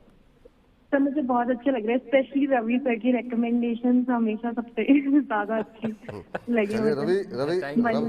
रवि जी के प्रशंसकों की संख्या दिन दूनी रात चौगुनी बढ़ती जा रही है और उम्मीद करते हैं कि ऐसे ही और उत्तरोत्तर बढ़ोतरी होती रहे इनके यश में और इनकी रिकमेंडेशन से आप सभी दर्शकों को बहुत अच्छा फायदा होता रहे, यही हमारी शुभकामनाएं है। आज का सवाल बताइए मैम। सर वैसे मेरे, अगर आप 2 सवाल ले सके तो प्लीज। पहला मेरा शेयर है MOIL के 84 शेयर लिए हैं 516 के एवरेज प्राइस पर। अच्छा, 516 की एवरेज प्राइस है आपकी, अभी थोड़ा सा नुकसान हो रहा है यहाँ पर। और दूसरा कौन सा है मैम? दूसरा प्रीकैम है, PRECAM प्रीकैम जी 175 शेयर्स हैं, दूसरा 196 के दूसरा आपने कौन सा शेयर बताया मैम? प्रीकैम अच्छा जी जी PRECAM ठीक है मैम जी। 181 चल रहा है। अभी 181 के आसपास भाव चल रहा है। और आपने किस भाव पे लिया है? 196। 196। चलिए ठीक है, दोनों में ही आपको थोड़ा सा नुकसान हो रहा है। कितने समय तक होल्ड कर सकती हैं? तो 6 मंथ्स के लिए। चलिए 6 महीने का नज़रिया है। सर एक तो प्री कैंप के ऊपर आपकी राय जानना चाहेंगे कि यहाँ पे इनको थोड़ा सा नुकसान हो रहा है 12-13 रुपए का, और MOIL में भी नुकसान में है। आपकी सलाह क्या रहेगी? बड़ी प्रशंसक हैं आपकी, और आपकी रिकमेंडेशंस पर जो है ये इन्होंने काम करना, बाजार में पैसे लगाना शुरू किया है। वैसे विपुल जी, मैडम का बहुत बहुत धन्यवाद। और आपने सच में नैनीताल बोला ना, तो एकदम ऐसा ठंडी सी हवा सी आ गई स्टूडियो के अंदर। हमारे पीछे कैमरामैन साहब है, वो भी बहुत तेजी से मुस्कुरा रहे हैं इस बात पे कि चलो कुछ तो अच्छा लगा। तो फिलहाल ऐसी जब बात होती है ना, जब शोज करते रहते हैं और अलग अलग जगह से जब कॉल आते हैं, तो बड़ा दिल को बड़ा सुकून मिलता है। रिसेंटली मैं आपको बताता हूँ स्टॉक पे बस एक किस्सा है, छोटा सा शेयर करना चाहूंगा। बिल्कुल। मैंने मैंने अभी पिछले हफ्ते में चेन्नई में अभी गया हुआ था, और उसके बाद आपने ये माइक्रोसॉफ्ट का ये देखा। आपको बताऊं, मैं एयरपोर्ट पे मैं भी करीब 10-12 घंटे फंसा रहा। और फिर सबसे अच्छा क्या लगा, जो आप लोग ऐसे कमेंट करते हैं, मैं आपको बताऊं, मैंने सिर्फ अपने स्टेटस पे डाला था आई एम इन चेन्नई, और मुझे कम से कम 60 से 70 लोग मिलने के लिए आए। तो मुझे इतनी खुशी मिली कि जो एयरपोर्ट पे इतनी परेशानी झेलनी पड़ी ना, वो कहीं ना कहीं से एकदम दूर हो गई। पता ही नहीं चला, याद ही नहीं आया। बल्कि मैं तो ये सोच रहा था कि मैं एयरपोर्ट पे फंसने के बजाय कहीं ऐसा अगर मैंने स्टेटस डाल दिया जाए कि एयरपोर्ट पे ही टाइम जो है वो वेस्ट हो रहा है, तो आप लोगों से मिल लेता हूँ, आ जाएं। और मैं उन लोगों का हाथ जोड़कर धन्यवाद करता हूं जिन लोगों ने इस चीज को रिस्पांस दिया। मैं कभी नैनीताल जब जाऊंगा तो जरूर मैडम मैं कहूंगा, ऐसा मैसेज डालूंगा, क्योंकि बहुत से नैनीताल के लोग फॉलो करते हैं। तो आप लोग बिल्कुल मिलने आइए, मैं जब भी स्टेटस डालता हूं, और बहुत बहुत अच्छा लगता है। हमारी भी दुख और दुविधाएं यहीं दूर हो जाती हैं। तो फिलहाल आपके स्टॉक्स में देखिए, दोनों स्टॉक्स अभी थोड़े से निगेटिव जरूर हैं, लेकिन मुझे लगता है चिंता की कोई दुविधा यहां पर नहीं दिखाई देती। पहला आपका अगर मैं देखता हूं प्रीकैम, देखिए अगर 176 के नीचे जाता है तो आपको मैं बताऊं कि आप इस 100, चूंकि ये ऑटो पार्ट कंपनी है और वैसे तो स्टॉक अच्छा होना चाहिए था, थोड़ी प्रॉफिट बुकिंग है तो लंबे समय में तो आपको रिटर्न दे जाएगी। लेकिन अगर 176 या 175 के नीचे जाता है तो आप वापस एक बार कॉल करिएगा, नहीं तो उस टाइम पर आप इसको स्विच कर लीजिएगा। और स्विच करके अगर आप देख रहे हैं तो मैं आपको सजेशन देता हूं कि आप कहां जाइएगा, उस पर आप देखिएगा तो जाइएगा जमुना ऑटो या फिर ऑटो इंडिया पे। प्लीज नोट कर लीजिए, जमुना ऑटो या ऑटो इंडिया पे। कब? जब ये 175 का लेवल तोड़ देगा, नहीं तो अभी बने रहिए। 200 के आसपास आता है, 208 के आसपास आता है तो एक बार वापस से राय ले लीजिएगा, प्रॉफिट बुक करेंगे, नहीं तो स्विच कर लेंगे। दूसरा मोइल स्टॉक है। देखिए मोइल में वोलेटिलिटी ज्यादा देखने को मिलती है, लेकिन जब ये एक रेंज तोड़ता है तो नेक्स्ट रेंज की तरफ बढ़ जाता है। फिलहाल टारगेट है इसका 580 रुपए का, 6 महीने का आपका विजन है। घबराने की जरूरत नहीं है, बनी रहिए और अपनी जॉब भी करते रहिए और पैसे को इधर मल्टीप्लिकेशन के लिए इन्वेस्ट करते रहिए। तो मुझे लगता है ये ज्यादा अच्छा है। और एक बार पोर्टफोलियो को जरूर आप अपने डिजाइन करिए। मैं सभी से ये कहता हूं जो भी 25 साल से 32 साल के बीच में अग्रेसिव होकर मार्केट पे इन्वेस्ट करिए। आपका 42वां आपके 60वें साल के रिटायरमेंट के बराबर होगा अगर आप स्टॉक मार्केट पे इन्वेस्ट करते रहेंगे। बिल्कुल बिल्कुल, बहुत महत्वपूर्ण बात आपने कही है। इस बीच दिनेश चंद्र पटेल जी ने प्रश्न तो नहीं भेजा है, लेकिन 100 रुपए मनी9 को अर्पित किए हैं, तो धन्यवाद। और सर ये बताइए जरा, पिछली बार हम लोगों का जो रिकॉर्ड हाई था वो कितना था, कुछ याद है क्या आपको? जी 2100 के आसपास आपने शायद बताया। हाँ 2100 या एक बार दूसरी बार हम लोग 2200 2250, अभी 2450 दर्शक हमारे साथ लाइव पे बने हुए हैं। तो लगातार नए उच्चतम स्तर बन रहे हैं और आप लोग इसको और बढ़ाते हुए 3000 के आंकड़े को पार कीजिए। तो बहुत बहुत धन्यवाद आप सभी दर्शकों का, तहे दिल से बहुत बहुत शुक्रिया कि आप लोगों का प्यार ऐसे ही जो है अपना बनाए रखिए। और चलते हैं जरा अगले दर्शक के पास। और बस एक मिनट बस विपुल जी, देखिए बिल्कुल आपने देखिए 2400 की बात की, देखिए दिल से कितनी खुशी मिलती है। मैं आपको बताऊं, हम लोगों ताली बहुत बजाना चाहते हैं, अगर कैमरा यहाँ से घुमा के दिखा सकते तो जो यहाँ पे सामने लोग बैठे हुए हैं जिन्होंने ताली बजाई है बिल्कुल और सही बात। खुशी दिल से जाहिर करी, बिकॉज किसी का कोई ऐसा कोई यहां पर बहुत जड़ ऐसा नहीं कि किसी को पर्सनल बेनिफिट हो रहा है, बस इस बात का है कि हम जो कर रहे हैं हम बस अपनी तरफ से बेस्ट कर रहे हैं और आपको कोशिश करा रहे हैं कि उस बेस्ट का फायदा मिल सके। तो बहुत बहुत धन्यवाद। लेकिन 2450 आपने बताया ना? बिल्कुल बिल्कुल 2457। देखिए 2450 थोड़ा सा जो है वो नंबर अजीब सा लग रहा है, इसको 2501 नंबर तक पहुंचा दीजिए जिससे कि हमें और थोड़ी खुशी मिल जाए। कुछ मत करिए, आप अपने एक मोबाइल से दूसरे मोबाइल पे भी ओपन कर दीजिए, तब भी नंबर बढ़ जाएंगे। पर आज आपको 2501 पहुंचाना है और ये मैं कभी कहता नहीं हूं, लेकिन आज आपसे इसलिए रिक्वेस्ट कर रहा हूं क्योंकि आज के दिन स्टूडियो में हूं और जब स्टूडियो में आता हूं तो विपुल जी की एक्सपेक्टेशन इतनी बढ़ जाती है और ये यही कहते हैं कि रवि जी आज अगर रिकॉर्ड नहीं बना तो आपका आना बेकार है। तो मेरे आने को बेकार मत करिए आप लोग, आज नया रिकॉर्ड बना। आना बेकार हो नहीं सकता। 2537 लोग हमारे साथ हैं, तो अभी आपने जो बात कही तो मतलब कम से कम 2500 का आंकड़ा तो पार हो चुका है, इवन 2550 के करीब पहुंच रहे हैं। तो बहुत बहुत नया रिकॉर्ड आपने बना दिया है आज, काफ़ी शानदार। 2550 लोग हो चुके हैं, तो चलिए बहुत शानदार। और आप सभी दर्शकों का तहे दिल से शुक्रिया। रेखा जैन जी कह रही हैं 3 मंडे निकल गए हैं, मेरा सवाल नहीं लिया गया है, आपका सवाल अभी ले लेते हैं। KPI ग्रीन एनर्जी के ऊपर इनका प्रश्न है, 850 शेयर 1035 के भाव पर इन्होंने लिए हुए हैं। कह रही हैं 1 महीने का ही व्यू है। KPI ग्रीन पे पिछले कुछ दिनों में थोड़ी तेजी के साथ सवालों की संख्या बढ़ी है, कारण मुझे नहीं पता। आज 4% नीचे है KPI ग्रीन एनर्जी का शेयर, 976 के आसपास चल रहा है। क्या सलाह रहेगी सर इनके लिए? पिछले 1 महीने में 11-12% की रैली देखने को मिली है शेयर में। देखिए अगर आपके पास है तो इसमें आप आज पहला स्टॉक ऐसा दिखाई दे रहा है जिसमें कि मैं कहूंगा कि 40% एक बार को पोजीशन यहां पर काट लीजिए, एग्जिट हो जाइए, क्योंकि इस स्टॉक में थोड़ा सी दुविधाओं के असर दिखाई दे रहे हैं। लेकिन यहां पर 25 से 40% के बीच में एक बार मुनाफा वसूली कर लीजिए। इन्होंने किस रेट का लिया है विपुल जी? इनकी खरीद का भाव जो इन्होंने हमें बताया है वो लिया है इन्होंने 1035 रुपए के भाव पर। तो मैं ये कहूंगा कि बिल्कुल अभी थोड़ा सा और वेट कर लीजिए, 1035 के बजाय 1074 और 1080 के आसपास के लेवल्स आएंगे तो आप वहां पर एटलीस्ट, आपने चूंकि हायर लेवल पर खरीदा है तो कम से कम 50% पोजीशन को एक बार प्रॉफिट बुक कर लीजिएगा। तब तक बने रहिए, घबराने की जरूरत नहीं। 950 का क्लोजिंग स्टॉप लॉस लेकर यहां पर चलना है।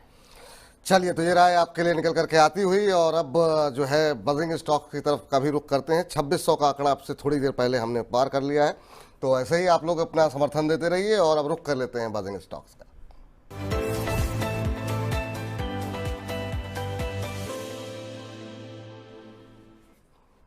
बजिंग स्टॉक जहां पर होती है खबरें, खबरों के चलते देखने को मिलता है एक्शन। क्या होना चाहिए आपका रिएक्शन, ये बताएंगे हमको हमारे आज के खास मेहमान रवि जी, और खबर बताएंगे हम, निर्णय आप लेंगे तमाम विश्लेषणों को सुनने के बाद। तो चलिए एक एक करके कंपनी को लेकर आते हैं। आज बहुत ज़्यादा कंपनी रखी नहीं है, ज़्यादातर फोकस नतीजों पर रहेगा और सबसे पहले लेकर के आते हैं ओबेरॉय रियल्टी। ओबेरॉय रियल्टी पे आपको बता दें नतीजे उम्मीद से काफ़ी बेहतर रहे हैं। मुनाफे में 82% की बढ़त देखने को मिली है और ये बढ़कर के 584.5 करोड़ रुपए रहा है। वहीं कंपनी की आय पे नजर डालें तो 54.5% बढ़ी है और ये बढ़कर के 1405.2 करोड़ रुपए रही है। तो कंपनी के मुनाफे और आय में काफ़ी शानदार बढ़त रही है। खासतौर से लग्जरी रियल एस्टेट में अच्छी मांग की वजह से इन नतीजों में काफ़ी अच्छा सुधार रहा है। वहीं कंपनी के एबिटा मार्जिन जो है उसमें हमने देखा 300 बेसिस पॉइंट की बढ़ोतरी रही है और ये अब 58% पर पहुंच गए हैं। उम्मीद से बेहतर नतीजों के चलते जो हमने खबर बनाई थी तो ये शेयर करीब 4% ऊपर कामकाज कर रहा था और अब ये शेयर हो गया है 5% से ज़्यादा ऊपर।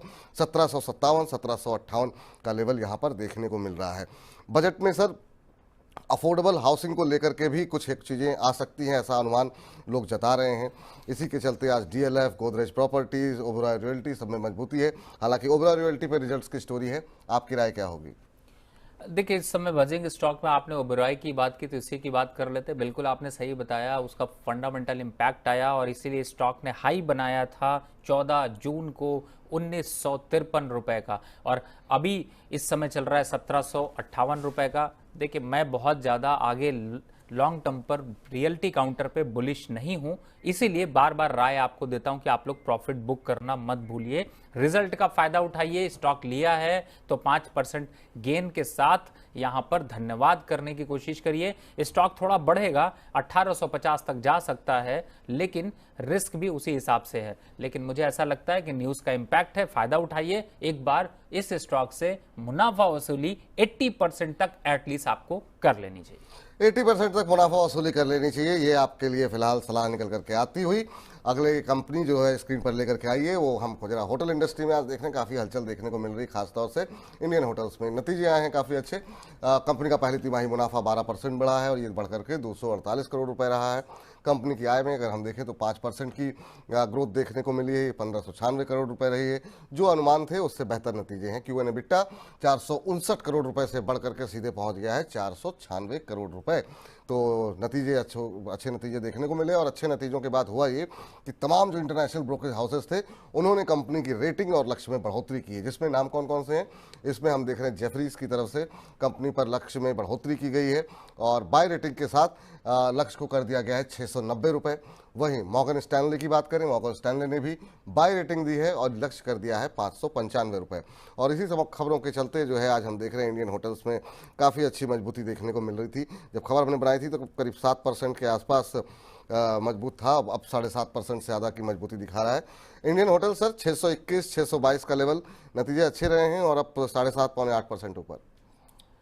देखिए, मैं तो इसके मूव से बड़ा सरप्राइज हूँ अचानक से, क्योंकि इस टाइम पर जनरली होटल के स्टॉक्स जो हैं वो जुलाई और अगस्त के महीने में थोड़ी गिरावट के ट्रेंड पे होते हैं, लेकिन ये तो अपनी रफ्तार को रोकने के लिए तैयार ही नहीं हो रहा। लेकिन मुझे ऐसा लगता है कि बिल्कुल 620 का लेवल चल रहा है, 640 और 645 तक का लक्ष्य दिखाई दे सकता है। लेकिन फिर कहूँगा कि 645 का लक्ष्य अगर आपको मिड ऑफ अगस्त तक मिल जाता है तो आप एग्जिट हो जाइएगा, क्योंकि उसके बाद थोड़ी प्रॉफिट बुकिंग और हावी होगी, और नहीं तो अभी फिलहाल मोमेंटम में बना रहेगा। अभी स्टॉक काफी चल चुका है, तो अगर आप प्रॉफिट बुक करना चाहते हैं तो आप 25% से 30% के बीच में मुनाफा वसूली जरूर कर लें, अगर आपने स्टॉक्स को लॉन्ग टर्म के लिए लिया है तो भी। और अगर आप लंबा रखना चाहते हैं तो फिलहाल 650 का लक्ष्य यहां पर ध्यान पे रखें। उन लेवल्स पर आता है तो प्रॉफिट बुक करने की आपको सोचनी चाहिए, नहीं तो दोबारा आप एक बार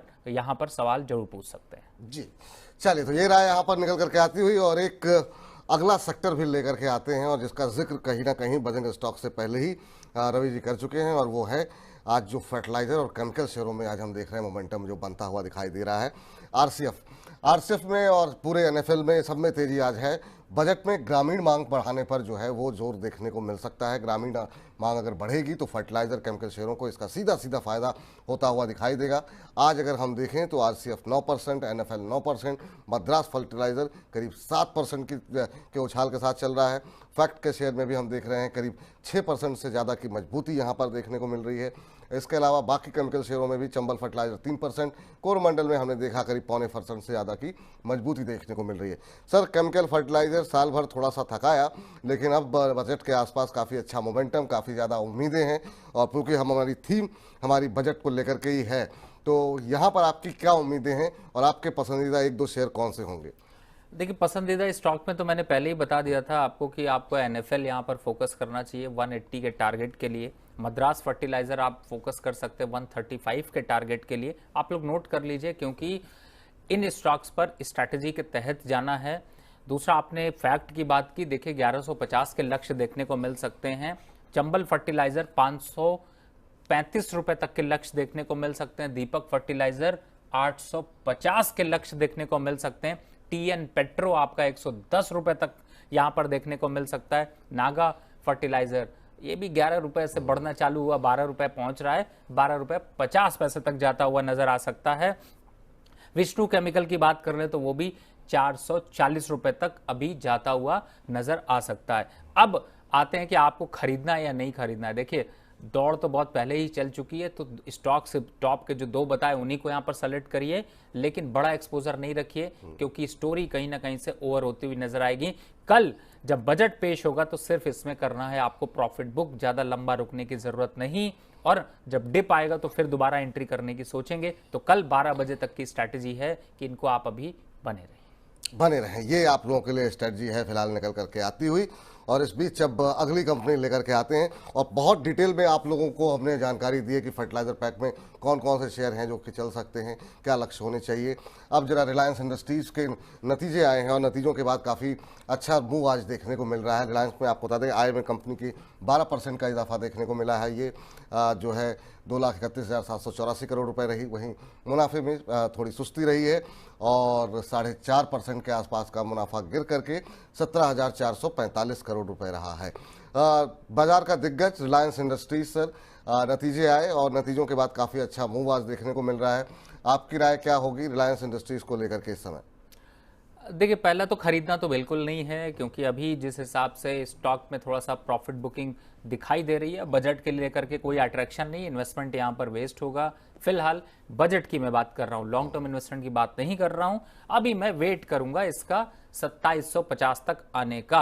अगर 2750 आएगा तो वापस से चर्चा में आएगा, तब तक अभी होगी प्रॉफिट बुकिंग। अगर आपने 3200 खरीदा है तो थोड़ी समस्या तो जरूर है, और वैसे भी इस समय अभी रिलायंस के रिजल्ट आने के बाद भी स्टॉक अगर गिरा है तो कहीं ना कहीं से थोड़ी चिंताएं जरूर दिखाता है। मुझे ऐसा लगता है 2700 और के आसपास आता है तो उन लेवल्स पर एक बार वापस से अपडेट हम लोग देंगे, या उन लेवल्स पर आप जरूर पूछिएगा। ठीक, इस बीच अगली कंपनी लेकर के आए उससे पहले अमन जी का टिप्पणी एक आई है और अमन जी ने मनी9 को 100 रुपये जो है वो भेजे हैं और इनकी टिप्पणी है, जय और वीरू की जोड़ी को आदाब। आपको भी आदाब सर, अस्सलाम वालेकुम। और करें ऐसे ही मुस्कुराते रहें, God bless you. Shipping corporation of India पर इनका सवाल है, 325 पर इन्होंने बाय किए हुए हैं, 6 महीने होल्ड कर सकते हैं। करें लक्ष्य बताइए। आपने शायद थोड़ा लेट ज्वाइन किया होगा, शिपिंग कॉर्पोरेशन पर बुलिश है यहाँ पर रवि जी। लक्ष्य अगर आप चाहें तो अपने मुखार बिंदु से अगर आप खुद ही बता दें रवि जी तो ज़्यादा बेहतर रहेगा। देखिए, इसको तो मैंने अभी रिसेंटली बाय में भी डाला है और मुझे ऐसा लगता है कि 319 रुपये चल रहा है। चलो, इन्हीं के माध्यम से आपका भी भला हो, इसलिए इस स्टॉक को कर लीजिए करंट लेवल पर चढ़ाई। और कहां तक करनी है इससे लड़ाई? 380 तक। 380 का लेवल आता है तो उतरना है या बने रहना है, अपनी रिजर्वेशन सीट को नहीं छोड़ना है, उसकी चर्चा वहां पर करेंगे। स्टॉप लॉस डाल लीजिए 300 रुपए का क्लोजिंग। फिलहाल बजट के लिए एक और स्टॉक जिससे कि आप कंटिन्यू कर सकते हैं। मैंने कहा था ना, देखिए पूरे बजट में हम लोग चर्चा करते रहेंगे कि कौन कौन सा स्टॉक आप लेते रहिए। अब तक बहुत स्टॉक की बास्केट बन चुकी है, लेकिन फिर भी अभी काफी कुछ बाकी है। और जो लोग थोड़ा देर से जुड़े हैं तो उनको चुन चुन के सेगमेंट जरूर देखना चाहिए, क्योंकि पूरा एक साथ कौन कौन से शेयरों में हमने बातचीत की है वो आपको एक साथ पूरा मसाला जो है वहाँ पर मिल जाएगा। तो चलिए आगे बढ़ते हैं और अगली कंपनी जरा HDFC को लेकर के आते हैं और यहाँ पर किस तरह के नतीजे रहे हैं HDFC बैंक के वो लेकर के आते हैं। पहली तिमाही में कंपनी की जो नेट इंटरेस्ट इनकम रही है उसमें हमने देखा करीब 2.5% से ज़्यादा की बढ़त देखने को मिली है। ये 29,837 करोड़ रुपए रही है। कंपनी के मुनाफे में मामूली गिरावट, 2% के आसपास की गिरावट रही है, 16,175 ये मुनाफे का स्तर देखने को मिला है। वहीं अन्य आय जो है कंपनी की उसमें काफ़ी बड़ी गिरावट देखने को मिली, शायद इसी वजह से प्रॉफिट में दबाव देखने को मिला। पिछली तिमाही के मुकाबले अगर बात करें तो 41% अदर इनकम घटी है और ये 10,668 करोड़ रुपए रही है। और कंपनी ने करीब 81% जो प्रोविजनिंग की थी उसमें भी गिरावट देखने को मिली है। अगर हम देखें HDFC बैंक में अभी क्या स्तर देखने को मिल रहा है तो HDFC बैंक में अभी की जो स्थिति है वो देखने को मिल रही है करीब 1638, 2% ऊपर कामकाज करते हुए। सर, नतीजों के बाद HDFC बैंक कैसे लग रहा है? देखिए, पहले तो विपुल जी ये 2% जो आज बढ़ा हुआ है ना, ये एक छलावा है, क्योंकि इस स्टॉक ने हाई बनाया था 1794 रुपए का 3 जुलाई को, और उसके बाद इसने जो सांस मारी है वो वापस से 1600 तक पहुंचा गया है। तो ये 1.5% तो बहुत अच्छा नहीं है, लेकिन हाँ, स्टॉक में अगर आप फंसे हुए हैं और आपने कहीं 1760 पे खरीदा है तो बने रहिए, और स्टॉक पे थोड़ा एवरेज करना है तो 1650 के ऊपर फिर से थोड़ा एवरेज कर लीजिएगा। लेकिन मैं बहुत ज़्यादा बुलिश नहीं हूँ, इसका जो हाई है वही अपना टारगेट है, तो मुझे ऐसा लगता है कि आप अभी बने रह सकते हैं। टारगेट के हिसाब से वापस से 1760 के लेवल देखने को मिलेंगे, लेकिन 1600 काफ़ी इंपॉर्टेंट यहाँ पर एक सपोर्ट के तरीके से है। अगर वो लेवल टूटता है तो आपको थोड़ा बहुत वापस से रीस्ट्रक्चर करने की जरूरत पड़ सकती है। फिलहाल जब तक है तब तक अभी आप बने रहें। चलिए, इस बीच इसी के साथ ही बजिंग स्टॉक्स को भी यहीं पर समाप्त करते हैं।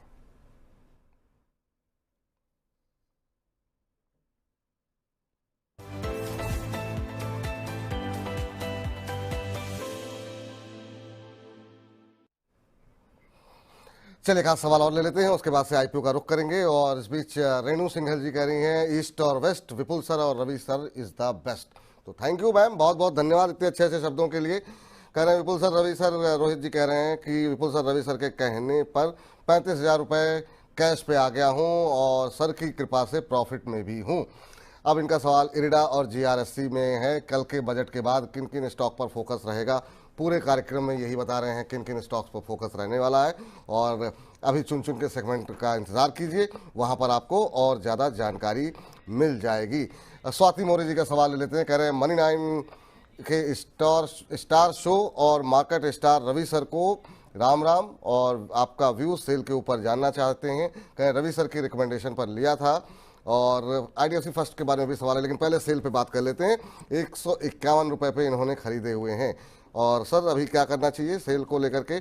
आज मेटल पैक में थोड़ी सी रिकवरी है, बीच में थोड़ी सी लगातार दबाव देखने को मिल रहा था। 142 143 के आसपास का स्तर अभी देखने को मिल रहा है, और इनकी खरीद 7-8 रुपये ऊपर की है, थोड़ा सा नुकसान में है। देखिए, घबराने की तो ज़रूरत है नहीं, क्योंकि सेल की चमक जो है वो आगे और बढ़ती हुई नजर आएगी। इस समय थोड़ा सा 142 143 के पास चल रहा है। 138 रुपए के आसपास आप फिर से यहाँ पर खरीदारी कर सकते हैं। घबराने की ज़रूरत नहीं। लॉन्ग टर्म पे लंबी रेस का घोड़ा, प्लस बजट को लेकर के इसमें भी थोड़ा सा कुछ बहुत चेंजेस देखने को मिल सकते हैं। तो एक और स्टॉक लीक हो गया विपुल जी आपका। तो सारे हमारे दर्शक जो है वो बहुत चालाक है और जल्दी जल्दी ऐसे स्टॉक्स की चर्चा करते हैं कि जल्दी से हम कुछ ना कुछ स्टॉक्स को लीक करा लें। इससे पहले अभी जो है वो विवेक जी आए थे, उन्होंने कुछ जबरदस्त स्टॉक बताकर गए जिस पे आपने फोकस किया होगा। और चूंकि आपकी टीम के लोग ऐसे हैं कि वो जब आते हैं तो वो कहते नहीं है कि दबंग आदमी आ गए, और दबंग आदमी के साथ में कुछ ना कुछ स्टॉक्स निकल जाते हैं। तो फिलहाल अभी आपको सेल में बने रहना है और इस स्टॉक को करना है कंटिन्यू, घबराने की जरूरत नहीं। चलिए, ऐसे एक और दबंग आदमी हमारे साथ जुड़ चुके हैं, लेकिन उनको आपसे रूबरू कराएं उससे पहले जरा हमारे शर्मा जी के नाम से इन्होंने आईडी बनाई हुई है और 179 रुपीज़ मनी 9 को इन्होंने भेजे हैं। तो शुक्रिया आप सभी दर्शकों का कि आप लोग इतना प्यार दिखा रहे हैं। और इनके 2 सवाल हैं सर, बहुत छोटी छोटी टिप्पणी चाहेंगे, फिर हम सीधे आईपीओ के सेगमेंट पे चलेंगे और फिर उन दबंग व्यक्ति से भी आपकी मुलाकात कराएंगे। वोडा आइडिया इन्होंने 16 रुपये 94 पैसे पे लिए हुए हैं, और गेटवे डिस्ट्रीबार्क इन्होंने 105 रुपये पे लिए हुए हैं। नज़रिया इन्होंने हमें बताया नहीं है, लेकिन शर्मा जी का सवाल है तो लेना तो पड़ेगा ही। बताइए शर्मा जी के लिए क्या सलाह रहेगी? वोडा आइडिया को लेकर के अभी क्या भविष्य दिखाई दे रहा है? क्या ये भी जो है आगे चल करके रफ्तार पकड़ेगा? आपकी सलाह क्या होगी? देखिए, वोडा आइडिया तो थोड़ा सा अभी न्यूज़ में है, इम्पैक्ट है, तेजी की तरफ है, तो मैं उसका साथ इसीलिए दे रहा हूं, पर बहुत लंबा साथ नहीं दूंगा। तो अभी सिर्फ एक ही राय है, कोई अपडेट है, ना कोई निकलना है, ना इसको नया खरीदना है, बने रहना है। और दूसरा, आपने गेटवे की बात की, 109 रुपये चल रहा है, कर लो प्रॉफिट बुक, क्योंकि शायद 105 रुपये 103 रुपये दोबारा आ सकता है और ऐसा कोई जंप दिखाई नहीं देता। तो फिलहाल इस स्टॉक से एक बार को करना है एग्जिट। चलिए, तो यहाँ पे एग्जिट करने की सलाह निकल करके आती हुई, और अब आगे बढ़ते हैं। और जैसा कि अभी रवि जी ने कहा कि बहुत सारे दबंग लोग मनी 9 में हैं, तो एक और दबंग से मिलते हैं। वाह क्या आईपीओ है! वाह क्या आईपीओ है!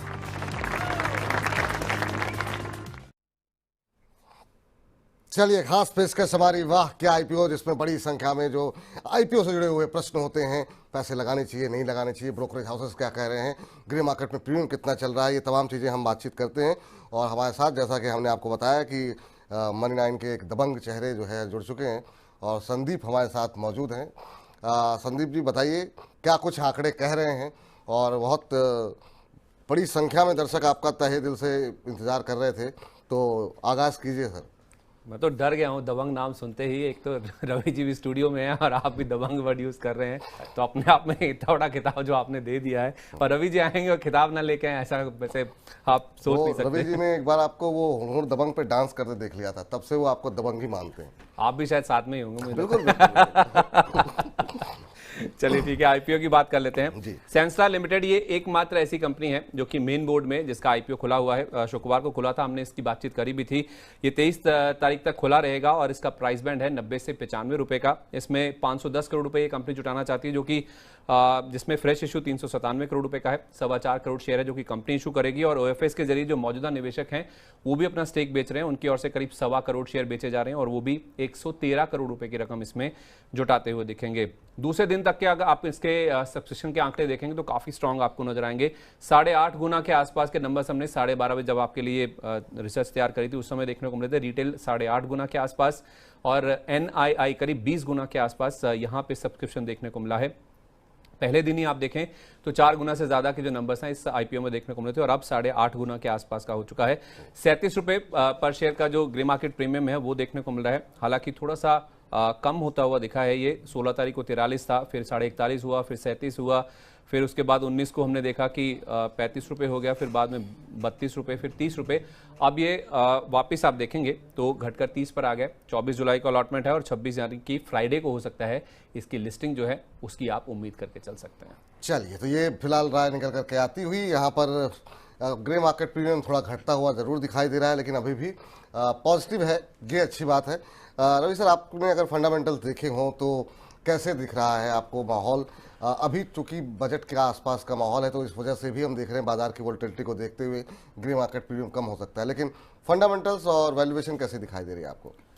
देखिए, पूरे इसको अगर कंपैरिजन करें तो संदीप जी ने तो वैसे सब कुछ कवर कर लिया, इसलिए मैं थोड़े से नंबर्स की तरफ ही जाता हूं। सेल्स के हिसाब से देखता हूं तो प्रॉफिटेबिलिटी रेशियो काफ़ी अच्छा है। हालांकि अगर करंट ईयर में देखते हैं तो थोड़ी सी बोरोइंग जरूर यहाँ पर थोड़ी इंक्रीज हुई है, लेकिन फिर भी नंबर्स ये दिखा रहे हैं कि प्रॉफिटेबिलिटी जो रेशियो है उसके हिसाब से इस स्टॉक इसमें IPO लिस्टिंग में आपको फायदा मिल सकता है। तो मुझे ऐसा लगता है कि करंट लेवल से यहाँ पर आपको इन्वेस्टमेंट की ज़रूर रणनीति बनानी चाहिए। और वैसे भी अगर दबंग अगर अलाउ कर दें तो फिर उसके बाद फिर शायद मेरे ख्याल से उतना कुछ बचता नहीं है। तो मुझे लगता है अभी तेजी का जो ट्रेंड है वो IPO बाजार का जारी रहेगा और उसमें इस स्टॉक में आपको लिस्टिंग गेन आपको जरूर मिल सकते हैं, तो आपको अप्लाई करना चाहिए।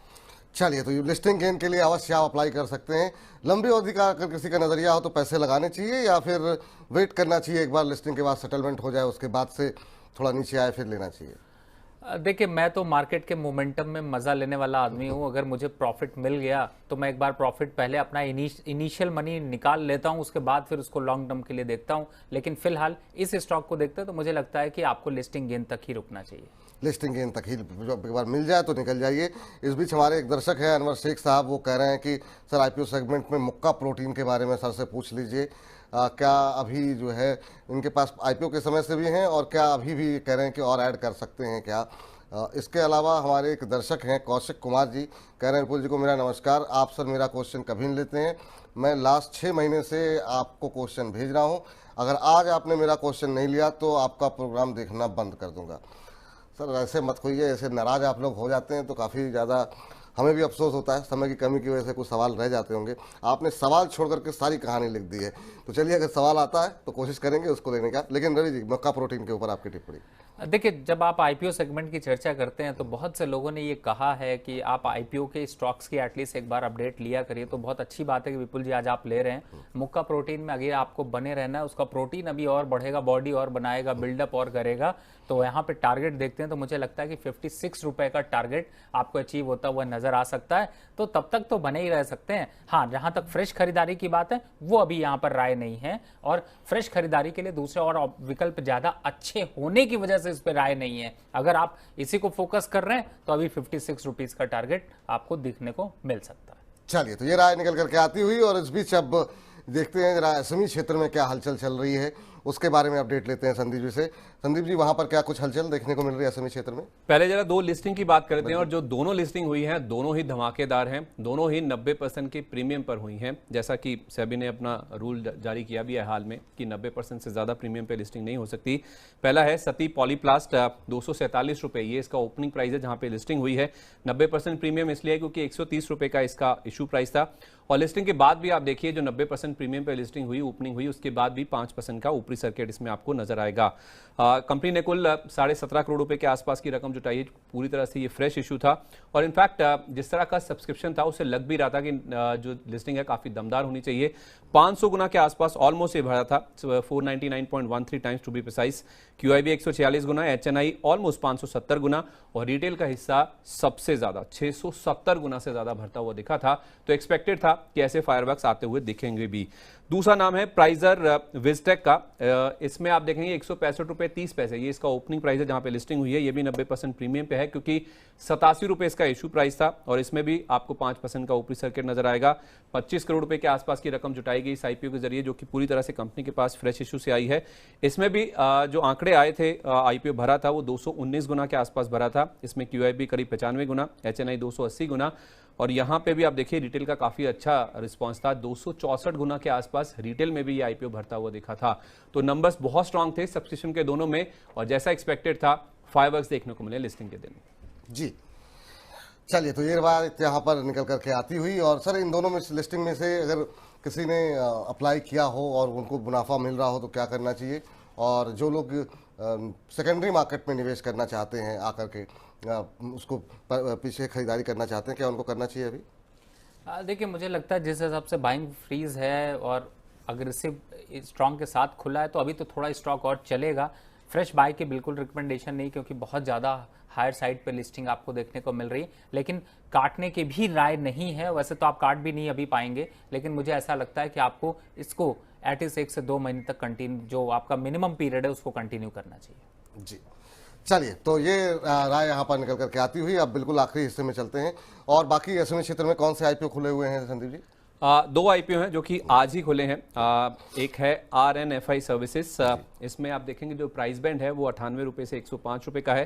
71 करोड़ रुपए के आसपास की रकम ये कंपनी जुटाना चाहती है आईपीओ से, जो कि पूरी तरह से फ्रेश इशू है क्योंकि कंपनी 67,44,000 शेयर यहाँ पे जारी करेगी।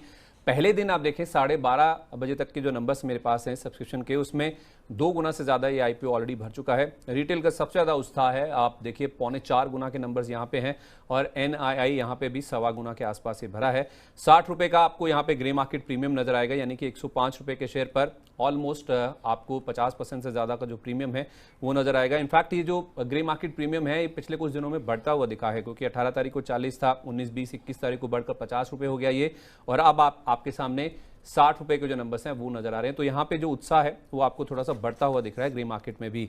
दूसरा नाम है SAR टेलीवेंचर का। यहाँ पे भी सेम डेट्स हैं 22 से 24, आज ही आईपीओ खुला, 24 तारीख तक खुला रहेगा। इसका प्राइस बैंड 200 रुपए से 210 का है। 150 करोड़ रुपए का इशू है, ये भी पूरी तरह से फ्रेश इशू है, कंपनी के पास ही पूरी रकम आएगी। 71 लाख के आसपास शेयर कंपनी जारी करेगी।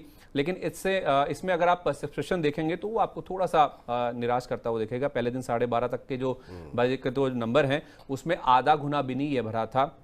जो QIB है वो तो पूरी तरह से एब्सेंट थे। रिटेल का हिस्सा करीब आधा गुना और NII 0.13 गुना, यहाँ पे इतने नंबर्स देखने को मिले थे। हालांकि ग्रे मार्केट ऐसा इंडिकेट कर रहा है कि 15 रुपए के आसपास का जो ग्रे मार्केट प्रीमियम है वो मिल सकता है। ये 27 रुपए था अगर आप 18, 19, 20, 21 को स्टेबल था 27 रुपए पर, लेकिन आज इसमें एक ड्रॉप देखने को मिला है, महज 15 रुपए के आसपास का ही आपको ग्रे मार्केट प्रीमियम नजर आएगा। चलिए, तो ये फिलहाल निकल करके आता हुआ अपडेट जो है जो आईपीओ एसएमई के खुले हुए हैं। इनमें से कोई आईपीओ आपको ठीक लग रहा है क्या रवि जी?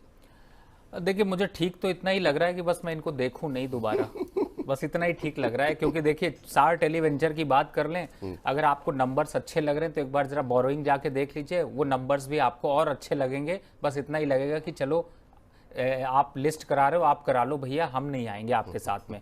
दूसरा आपने RNFI की बात करी है, देखिए उसके भी 1200 करोड़ करीब 1264 लाख रुपए से बोरोइंग बढ़कर हो गई है 3638, और रिजल्ट जो प्रॉफिटेबिलिटी है वो कहीं ना कहीं से बोरोइंग करते रहो, प्रॉफिटेबिलिटी बढ़ाते रहो। भैया चिंता समझदार हो गई है, थैंक यू वेरी मच। भले आप इसका ग्रे मार्केट प्राइस जितना भी बढ़ा लो पर इन दोनों से बना लो दूरी, समझ में आ गया होगा, मैं इनमें आगे कमेंट नहीं कर सकता। चलिए, तो अवॉइड करने की सलाह है पूरी तरीके से इन 2 एसएमई आईपीओ को लेकर के। और इस बीच वंशिका चेटवानी जी कह रही हैं, विपुल सर का शो, रवि सर का साथ, लगाए मनी 9 के चैनल पर 4 चांद। Thank you so much sir, आपकी एडवाइस हमारे लिए चमकते हुए सितारे को पकड़ने जैसी है। थैंक यू सो मच, बहुत बहुत शुक्रिया, बहुत बहुत धन्यवाद आपका भी। वंशिका जी, आप लोग इतनी मेहनत करते हैं, इतने अच्छे अच्छे शब्द इस्तेमाल करते हैं और इससे निश्चित रूप से हमें बड़ी ऊर्जा मिलती है। तो बहुत बहुत धन्यवाद आपका इन शब्दों के लिए, इन विशेषणों के लिए। और संदीप जी, आपका भी बहुत बहुत शुक्रिया, बहुत बहुत धन्यवाद ये पूरी अपडेट हमारे दर्शकों तक पहुंचाने के लिए कि कहाँ पर इस समय आईपीओ बाजार में क्या कुछ हलचल चल रही है एसएमई क्षेत्र में, मेन बोर्ड पर। लेकिन तो, संदीप जी आए, एक बात यहाँ पर जरूर मैं बोलना बिल्कुल बिल्कुल बिल्कुल। हम जब एक बार मौका मिला था मुझे, संदीप जी को मैं ये बताना चाहता हूँ, बिकॉज बात पर चर्चा स्टार्ट हुई थी और विपुल जी का साथ मैं मुंबई गया था। भाई साहब विपुल जी, एक चीज से बड़ा सबको खुश रखते हैं, वो है कि बढ़िया बढ़िया वैरायटी अपने घर से बनवा कर लाते हैं और पूरा ऑफिस उसको एंजॉयमेंट करता है, चाहे वो कोई भी हो। मुझे ऐसा लगता है आप यहाँ पर इनके संदीप जी कलीग हैं, तो आप भी जरूर इसका स्वाद कभी आपने चखा होगा। और विपुल जी की यही खास बात है जो कि ये सबको जो है वो एक तरीके से दबंगी समझते हैं और इस चीज को लेकर के सबको खुश भी रखते हैं। नहीं सर, ये बात तो मैं आपकी बात से 100% सहमत हूँ कि खाने और खिलाने का दोनों का शौक है, और जब भी मौका मिलता है तो मतलब जो है घर से जो है कोशिश ये रखती है कि ज़्यादा से ज़्यादा लोगों तक पहुंच सके, तो ज़्यादा आनंद लोगों के साथ ही खाने में आता है। वैसे इस चीज का जो आइडिया है ना इनके, आप जो बोलने का लहजा है ना उससे भी अंदाजा लगा सकते हैं। देखिए आदमी जैसा अन्न खाता है ना, कहते हैं वैसे ही मन होते हैं इनके लहजे में। आप देखिए इनकी बातचीत में झलकता है वो चीज, खाते भी हैं खिलाते भी हैं, और इनके लहजा देखिए लोग पसंद भी करते हैं जैसे ये बात बहुत करते हैं। बढ़िया, बहुत अच्छे। आप मतलब अब तक शुरुआत आपके साथ हुई थी और आप दोनों ने मिलकर के आखिर में आते आते मुझे घेर लिया। बहुत बहुत शुक्रिया संदीप जी आज की चर्चा में जुड़ने के लिए। तो फिलहाल वाह क्या IPO, हमें इसी चर्चा के यहीं पर समाप्त करते हैं। नमस्कार। वाह क्या IPO है।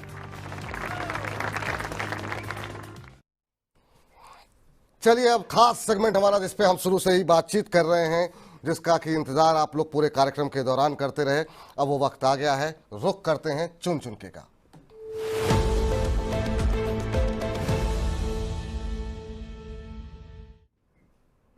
चुन चुन के में इस बार हमने सिर्फ 1, 2, 3 शेयर ऐसे नहीं रखे हैं, और बाकायदा रवि जी के साथ बैठ करके इस पर हम लोगों ने मंथन किया। और रवि जी ने कहा कि अगर सिर्फ 1, 2 शेयरों पे बात होगी तो बात बनेगी नहीं, तो ना बजट को लेकर के पूरी थीम बनाई जाए। और पूरे कार्यक्रम के दौरान अलग अलग सेक्टर्स पे बहुत सारे शेयरों पे हमने बातचीत भी की आपसे, लेकिन पूरे पोर्टफोलियो को एक बार रिविजिट करते हैं। हर सेक्टर पे क्या व्यू निकल करके आ रहा है, उस सेक्टर के पसंदीदा कंपनी कौन सी हो सकती है। रवि जी ने इसकी बहुत अच्छी तैयारी की है, बहुत अच्छी रिसर्च की है। Ravi sir, over to you sir, बताइए। देखिए बिल्कुल आपने बिल्कुल सही कहा, और मैंने ये कोशिश किया कि आज मैं स्टॉक का लेवल और टारगेट नहीं देता, सिर्फ ये देता हूं कि आपको बजट का तैयारी में कौन से स्टॉक आपके पास होने चाहिए। स्टॉप लॉस के डिस्क्लेमर के लिए मैं आपको बता दूं कि आप 2.5% का स्टॉप लॉस और अपसाइड टारगेट 7.5 से 8% का रख सकते हैं कॉमनली, क्योंकि अगर मैं पूरे स्टॉक्स की चर्चा करूं तो टोटल स्टॉक की बास्केट है 9 सेक्टर से यहां पर 19 स्टॉक मैंने चूज किए हैं जो कि आपके पोर्टफोलियो पे चमक बढ़ाएंगे और डाइवर्सिफिकेशन रखेंगे, नुकसान नहीं होने देंगे। तो पहला रेलवे काउंटर की जब बात करें तो उससे 2 स्टॉक्स मैंने यहां पर चर्चा किए थे, जिसमें कि JWL और एरिकॉन था, जिसके लेवल्स की हमने चर्चा करी थी। दूसरे सेक्टर पे आ जाते हैं डिफेंस में भी आपने एक स्टॉक यहां पर लीक करा था जिसका नाम था कोचिन शिपयार्ड, बट दूसरा स्टॉक था HAL। घबराने की जरूरत नहीं, मौका मिल रहा है, मार्केट चल रही है, खरीद के जाइए कल के लिए। और यहां पर इसमें भी टारगेट और स्टॉप लॉस आप उसी हिसाब से रखिए। बैंकिंग काउंटर से चर्चा करते हैं तो बैंकिंग काउंटर से मैंने यहां पर 3 स्टॉक्स लिए हैं। पहला है यहां पर PSB, Punjab and Sind bank, दूसरा है बैंक ऑफ बड़ौदा, और तीसरा जो है प्राइवेट से वो है IDFC फर्स्ट बैंक। मुझे लगता है कि इन काउंटर्स में एक अच्छा मोमेंटम आपको देखने को मिल सकता है। मेटल काउंटर की बात कर लें, उससे 2 स्टॉक हैं, हिंद कॉपर और दूसरा है सेल, जिसके मैंने आपको लेवल्स भी सजेस्ट किए हैं करंट लेवल से। पांचवें काउंटर की तरफ चले तो वो है ऑयल, और ऑयल से मैंने चूज किया है गेल और IOC को, क्योंकि इन स्टॉक्स में ट्रैक्शन बहुत अच्छा बना हुआ है और अभी जो अनाउंसमेंट होगी उसका फायदा मिल सकता है। लेकिन इसके साथ ऑयल हो गया, गैस को देखते हैं तो उसमें एक स्टॉक मैंने वैसे तो दूसरा शामिल कर लिया, वो ऑयल का ही है, लेकिन फिलहाल IGL और यहां पर दूसरा स्टॉक है ONGC, जिसमें कि अच्छा ट्रैक्शन बना है, तो मैंने इन स्टॉक्स को यहां पर शामिल किया है। पावर सेक्टर की बात कर लेते हैं। पावर सेक्टर से मैंने शामिल किया है NHPC और भेल को, तो नोट कर लीजिए, आप लोग रिपीट कर लीजिए या पेन पेपर लेकर इसको बना लीजिए, ये स्टॉक्स आपको फोकस रखने हैं। और जब मैं 8वें सेक्टर की बात करता हूं तो वो है FMCG, और FMCG सेक्टर में आपने ITC को हमेशा बजट सेशन पे चमकते और बजट के बाद बुझते हुए देखा है, तो हम तो चमक को पकड़ेंगे, बुझावट को निकल जाएंगे। तो वो है, दूसरा है कोलगेट पामोलिव यानी कि कोलपाल, जिसे नाम से आपने देखा है, आप इस स्टॉक को शामिल कर सकते हैं। और लास्ट में अगर देखते हैं 9वां सेक्टर जो है जिसे मैंने कवर किया है वो है माइनिंग काउंटर, और माइनिंग काउंटर में है वेदांता और कोल इंडिया। तो 9 सेक्टर 19 स्टॉक, अब लड़ाई इनकी चालू होगी। बिल्कुल, और ये इसलिए भी महत्वपूर्ण है, इसमें बहुत सारे शेयर आज हम डिस्कस नहीं कर पाए, जैसे गेल पे हम लोग आज बात नहीं की और कुछ एक शेयरों में बात नहीं की, लेकिन ये आपको कम से कम संकेत है कि अगर आपके पोर्टफोलियो में शेयर हैं, क्योंकि सवाल आए हैं, मैं देख रहा हूँ सवाल बहुत सारे हैं, सारे सवालों को ले पाना थोड़ा सा मुश्किल होता है, लेकिन ये इस बात का संकेत है कि अगर पोर्टफोलियो में हैं तो निश्चित रूप से आपको इन्हें बचा करके रखना है। पावर सेक्टर में अगर आप खरीदारी करना चाह रहे हैं तो NHPC और BHEL ये फेवरेट पिक है यहाँ पर। ऑयल एंड गैस सेक्टर में IGL और ONGC पसंदीदा पिक निकल करके आई है। इसके अलावा गेल और IOC में भी खरीदारी करने की सलाह दी जा रही है आपको। अब और मेटल की अगर हम बात करें तो आज जो रिकवरी आई है उसमें हिंदुस्तान कॉपर और सेल में और ज़्यादा तेज़ी की उम्मीद की जा सकती है। बैंकिंग में काफ़ी महत्वपूर्ण सेक्टर है, पंजाब एंड सिंध बैंक आपके पास है, बैंक ऑफ बड़ौदा है, IDFC फर्स्ट बैंक है, तो आप यहाँ पर निश्चिंत होकर के अपने पोर्टफोलियो को सुरक्षित मान सकते हैं। रक्षा क्षेत्र में अभी भी नेगेटिव न्यूज़ नहीं है, पैनिक करने की आवश्यकता नहीं है। रवि जी ने पहले भी कहा कि उसमें शिपिंग कॉर्पोरेशन ऑफ इंडिया भी उनको अच्छा लग रहा है, HL भी अच्छा लग रहा है और कोचिन शिपयार्ड में भी खरीदारी करने की सलाह है। रेलवे पे अगर अभी आप बुलिश हैं तो आपके पोर्टफोलियो में इरकॉन और JWL होना चाहिए, ऐसा मानना है रवि जी का। माइनिंग के अंदर कोल इंडिया और वेदांता, इन दोनों शेयरों में खरीदारी करने की सलाह दी जा रही है। FMCG और आज काफ़ी अच्छा मूव है, कारण क्योंकि बाजार में काफ़ी ज़्यादा उतार चढ़ाव था। ऐसे में अगर रूरल डिमांड बढ़ती, इस पर सरकार फोकस करेगी तो निश्चित रूप से ITC, कोलगेट पामोलिव जैसी कंपनियां काफ़ी बेहतर प्रदर्शन करती हुई दिखाई देंगी और आज वो मोमेंटम दिखाई दे रहा है। तो ये वो कुछ सेक्टर्स हैं जहाँ पर कि खरीदारी करने की सलाह है। तो अपने पोर्टफोलियो को आप सुरक्षित रखिए और अच्छी कमाई करते रहिए, इसी उम्मीद के साथ जो है अब धन्यवाद करते हैं रवि जी को। रवि जी, लेकिन जाने से पहले ये बताइए कि कल का दिन बड़ा है काफ़ी, तो जो आपने कमिटमेंट किया है उसे कल आप पूरा कर रहे हैं ना? तो हमारे दर्शक सुनना चाह रहे होंगे, क्या कल 2 बजे आप उपस्थित रहेंगे? देखिए 2 बजे तो नहीं, लेकिन हाँ ये है कि मैं कोशिश करूंगा कि आपके साथ जरूर शो करूंगा और हम या तो बजट के टाइम पे बीच में बैठेंगे। देखिए मार्केट की कंडीशन पे डिपेंड करता है, अगर मार्केट की कंडीशन ऐसी हुई कि बीच में ज़रूरत पड़ी तो मैं बीच में अवेलेबल होऊंगा, और अगर नहीं हुआ तो विश्लेषण करके उसके बाद बनाएंगे फिर ऐसी ही कोई बास्केट जिससे कि लंबी रेस का घोड़ा तैयार कर सकें। तो बैठेंगे हम लोग कल, इसलिए बिल्कुल आप यहाँ पर जुड़े रहिएगा क्योंकि मनी 9 पे बड़े बड़े दिग्गज आ रहे हैं और इन्होंने तो एक लिस्ट भी जारी करी है। अब बैक टीम अगर यहाँ पर दिखा सके तो आप देखिए दिग्गज की टीम बड़ी भारी है, बड़े बड़े दिग्गज यहाँ पर हैं जो कि आपको पूरे बजट का विश्लेषण यहाँ पर बताते हुए चलेंगे। तो मुझे ऐसा लगता है कि बिल्कुल मनी 9 के साथ रहिए और अब दीजिए हम लोगों को इजाजत से पहले जरा आपने कहा था एक शेर सुनाने के लिए। जी जी जी, मैं उसको भूल नहीं सकता सर। मैं अगर भूल जाता तो पीछे से आवाज जरूर आती। तो मैं सुनाना चाहूंगा, राह के पत्थर को चकनाचूर होना चाहिए, राह के पत्थर को चकनाचूर होना चाहिए, वार चाहे एक हो लेकिन भरपूर होना चाहिए।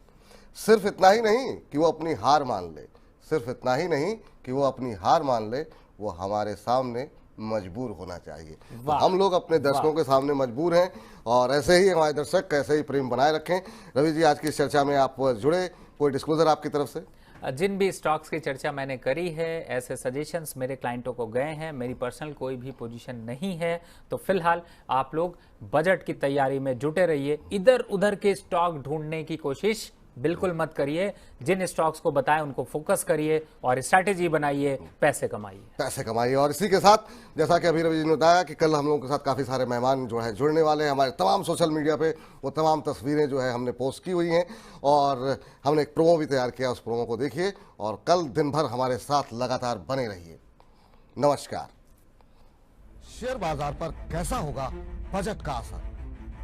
बजट में टैक्स छूट बढ़ेगी या इनकम पर कैंची चलेगी? बचत, बीमा और निवेश के लिए कैसा होगा इस बार का बजट? शिक्षा, स्वास्थ्य और रोजगार, किस पर होगा ज्यादा फोकस? और सबसे जरूरी बात, क्या सुस्त पड़ी खपत को रफ्तार दे पाएगा ये बजट?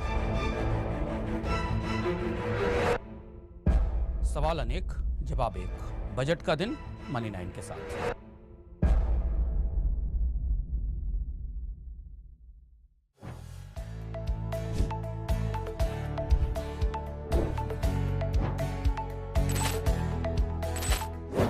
Hello money 9।